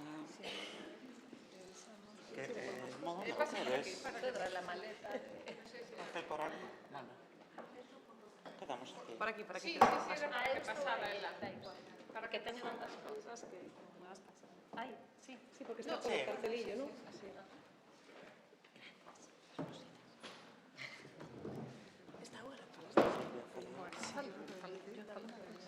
Bueno, pues agora xa, despois dos relatorios, iniciamos a rolda de preguntas, reflexións, aportacións. Neste pouco nos queda un cuarto de hora, prácticamente nada. Que? Nen tan mal, sí. A verdade é que deu para moito. Tiñamos que nos faltou por decir, a parte da exposición que se vai inaugurar no Museo de Bellas Artes, creo que o 19, Cecilia, é o 19 de xuño, vais a inaugurar a exposición que están agora preparando. Lembrar que hai unha páxina web que estuvo María América con toda a documentación de Isaac Díaz Pardo, onde hai moitísima documentación aí, e é unha ferramenta pedagóxica, non hai tantos arquivos sobre un artista, está moi ben organizada e con moito material, entón quen teña curiosidade por algunha das cousas que se falou, que saiba que nesa... Isaac, como é o enderezo, María? isacdiazpardo.gal. Eso, isacdiazpardo.gal. Hai moitísima documentación e moi ben organizada, ademais cronolóxicamente, así que vos convidamos a consultala. E lembrade que hai que facer a pregunta co micro, así que quen quera facer algunha... Bueno, ahora resulta que aceleramos tanto que... Podo facer un comentario? Sí, claro. Sí. Que me alegro un montón que a neta de Isaac e Cecilia, que sexa fotógrafa, porque todos sabemos a obsesión que tiña Isaac coa fotografía. Sí. Era realmente, sempre nos decía, cando vayas a algún sitio, faite unha foto con fulano. Porque él era absolutamente consciente do poder da imaxe, da poder de dicir, ti estiveches ali porque hai unha foto. E el sempre que había calquera reunión viña, estaba entre a xente facéndonos fotos para que constara que estábamos ali, e para él a fotografía era un instrumento importantísimo, por iso que me fai gracia, porque realmente el valoraba a foto que saiu da Praza do Obradoiro, pero realmente Isaac adoraba a fotografía e lle parecía un documento gráfico de testemunho importantísimo, por iso me parece importante que a neta esa fotógrafa, quero decir que ten... Claro, igual estaba predestinada, un pouco sí, Sí. Espera, acolle o micro. Digo que rescatei algunhas das cámaras, tiña tropecentas cámaras, tal. A veces penso que sería de Isaac con Instagram. Que sí. Que, por certo, lle abrín unha conta, me mata, si se entera. Pero, sí, el estaba obsesionado coa fotografía e despois puxo a Camilo, a meu pai, a seu fillo, tamén de documentalista de absolutamente todo. E mira, me viene moi ben porque teño que facer aquí un llamamiento porque necesitamos tempo e fondos para digitalizar o arquivo brutal, documental, fotográfico que hai. O sea, é unha barbaridade. O sea, sería un traballo de 3 personas durante 2 anos, polo menos. E creo que é importantísimo para tamén isto, para preservar e recuperar a memoria histórica. Porque é historia viva de Galicia de todos, Eu aí o deixo. Claro, realmente hai moitísimo material. Quero dicir, hai moito material que cunha vida tan longa e que se ve que el anotaba, o sea, entre a fotografía e que quería que se recuperara e que non se perdera a memoria de todos eses exiliados, claro, hai todo ese material que... Que realmente, se se fixera aquela fundación que el quiso facer antes de morrer, que non foi capaz, cando fora o tripartito, que houve moitísimas conversacións para facer unha fundación, porque el, sabendo a situación na que estaba na empresa, quería que Sargadelos non fora de ninguén en particular, sino que fora de toda esa, e que se continuara esa labor de... Eso perdeuse non facerse unha fundación que seguira pois dándolle a toda a biblioteca de Sargadelos, esa biblioteca técnica que había ali, de cerámica, de porcelana maravillosa, todo iso pérdese. Quero dicir, o non facerse esa fundación que seguira o traballo de documentación e de arquivo de todo aquilo, pois foi unha pena. Realmente, el, bueno, no IGI guardaba a documentación que ele sempre decía que non era del, que ele la estaba guardando porque era documentación do Consello de Galiza, non? Bueno, eso sabrá máis tamén a familia, non? E, bueno, e Alfonso, non? Materiais que lle chegaran a él por todos os exilados que foron morrendo e tiña todo el aí, non? E foi coidando hasta que, bueno, cando así marchamos do IGI, bueno, pois esa documentación realmente eu tampouco sei se toda está así guardada en algún lugar ou mellor, non, perdeuse unha parte dela ou está metida en caixas, non sei, pero había moita e moi importante, non? Así. Sí. Sí, eu tuve a sorte que xa cando un ano antes de morrer, Isaac chamoume para organizar un pouco ese legado, poñer un pouco de orde, e el decidiu enviálo todo gallás, non? Porque el pensaba que, bueno, que falabas ti, non? Que esa documentación tería que ser pois patrimonio de todos. Así podemos, como exemplo, por exemplo, pois consultar os debuxos da cárcera de Camilo, porque están subidos a Galiciana, claro. Entón, aí fixemos ese envío, mandamos pois eso, todo o legado de Camilo Díaz, mandamos bibliotecas, bueno, todo o que nos deu tempo, pero bueno, todo ese traballo pois quedou parado porque el faleceu, claro, o 5 de xaneiro de 2012. Entón, esas caixas quedaron aí paradas. Caixas que, por suposto, podemos contar a centos, pero que non todas son importantes. Pensade que, como cualquier institución, recibíamos copias dun catálogo de Reina Sofía, é dicir, cousas que non tiñan importancia, pero había todavía moita documentación importante, sobre todo no Seminario de Sargadelos, todos sabemos que había aí eso. Bueno, é dicir, pero bueno, creo que non hai que darlle sempre ese drama, non? E eu penso que hai que decir, bueno, hai isto, vamos a poñerlle solución, aunque sea ir facendo a poucos, non? A mí me pasou, non sei se quen comentaba de vos as dúas, eso de a débeda persoal, non? A mí pasoume cando morreu Isaac, relación personal, por suposto, pero relación tamén laboral, nos formaron con esta memoria do compromiso histórico, preservar a memoria. Entón, eu no meu caso, por exemplo, pois, tiña esa débeda, non? Entón, pois, ao final, tens que poñer un objetivo, facer un proxecto, visitar todos os despachos que podas para ir dando un paso adiante. Eu tuve unha sorte, pois, que a web esta que comentabas, non? Que ao final, pois, María, que é profesora, me dice, a web tú, ao final, pois, os alumnos van, sabes? Claro, porque ademais é moi doado, non? Claro, ten como vida, e logo ten como 200 documentos, tanto desde o pasaporte de Isaac, o listado de embarcación de cando el foi a primeira vez a América, no Alberto Dodero, que está conservada no Arquivo Histórico de Pontevedra, o listado de embarque tamén de Mina, é dicir, un montón de documentación que hai que darse conta que estamos nunha era digital e que a idea é, pois, coller, digitalizar e difundir e abrir, non? Por iso que o que dice Cecilia, que ahora son as fotos, pois perfecto, vamos con fotos, que logo son epistolarios, hai 1000 epistolarios, non? De feito, tiñamos, María levaba esa parte no IGI, Isaac, cartas con tal, cartas con cual, cartas con tal, non? Entón, eu creo que pouco a pouco, pois ir, non se pode facer todo, non se pode chorar, hai que ir, pois, abrindo camiño, pouco a pouco, e facendo. O traballo que está preparando Cecilia ahora, por exemplo, non? Ese traballo documental ou, bueno, película, non?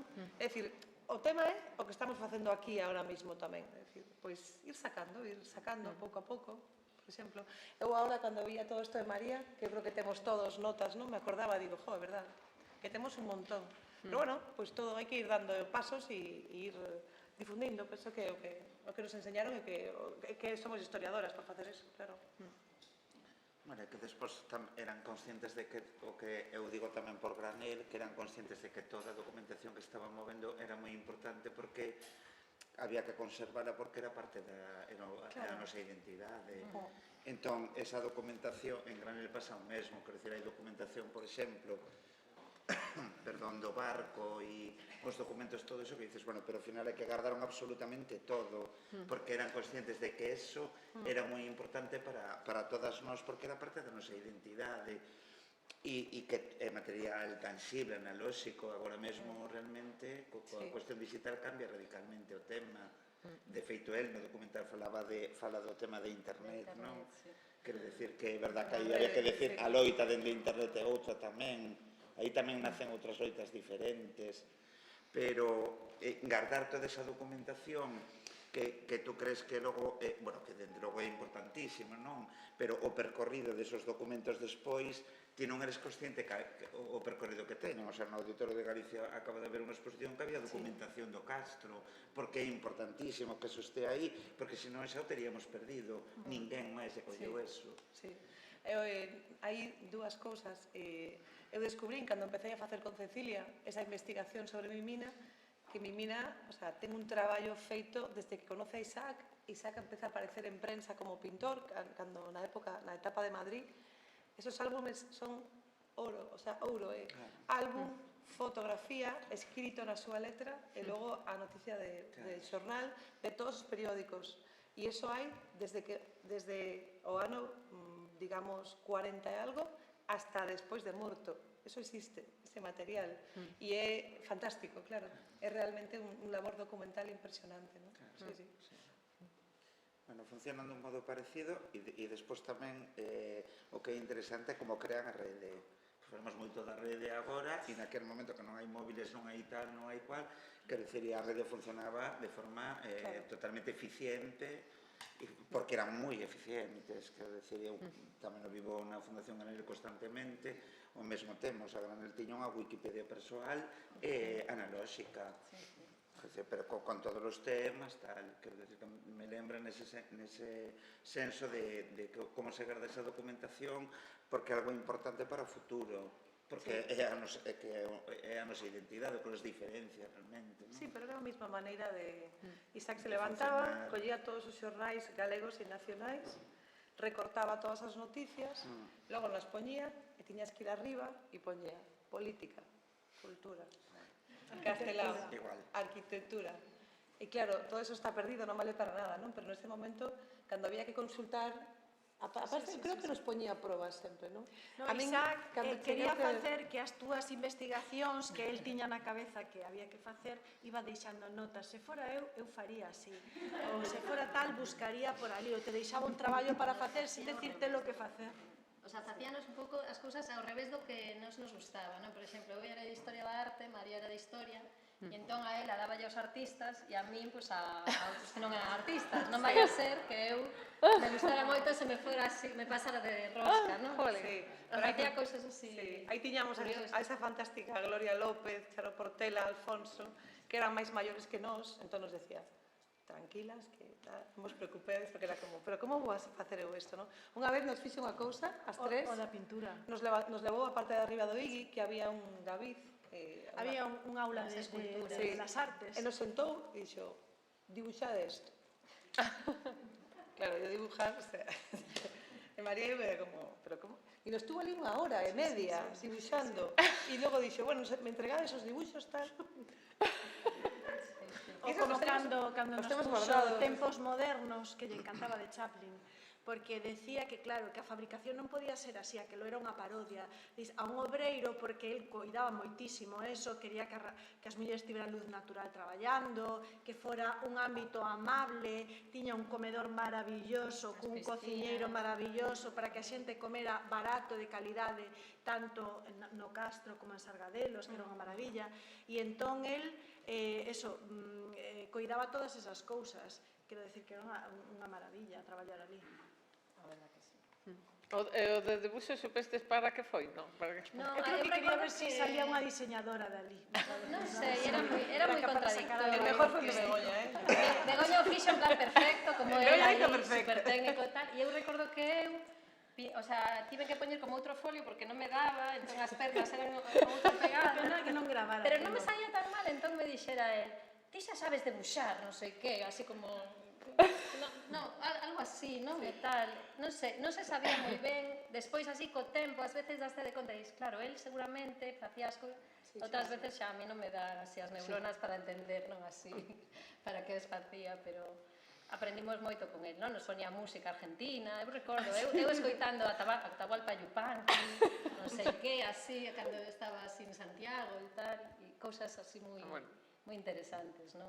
Foi, a verdade, unha experiencia increíble. Quería facer unha última aportación que cando el falaba do tema da cultura, que xa dixemos que para ele a cultura era todo o que non era a natureza e tal, eu creo que hai unha parte moi importante, aparte esta xornada que señamos todas as mulleres, creo que é bastante importante de remarcar, perdón,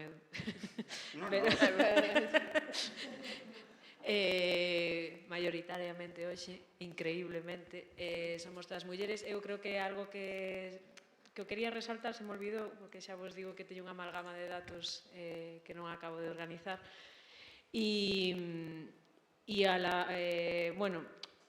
Ofrecer en sitios rurales traballo a mulleres, darlles a oportunidade de ter unha independencia económica, eso foi tamén algo tremendamente moderno e tremendamente tal, que vai moi ligado ao que dices das fábricas que estaban diseñadas para que houbera luz natural, para aproveitar o entorno, o comedor, que ahora nos reiremos, pero era todo kilómetro cero. No, é que se fala de Google, eses entornos friendly para os traballadores, pero Isaac inventou eso. Claro, eso cada vez que vexo aí, es que nos han puesto en el comedor de Inditex, jaja. No, mira, perdona, pero no. Comedor con aqueles murales de Luis Seoane para comer. Exacto, que comías nun entorno artístico, que eran subvencionados para os traballadores e que eran non era unha taberna.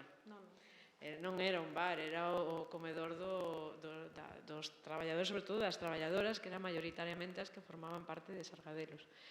Tiven a oportunidade de entrevistalas para a película e foi, a verdade, que un dos capítulos máis emocionantes de toda esta aventura, de que se reuniran, moitas facía igual 30 anos que non se vían entre elas e apareceron cantas, unhas 30, 40 ex-traballadoras de Sargadelos a contar as súas historias e como todo lles cambiou a vida.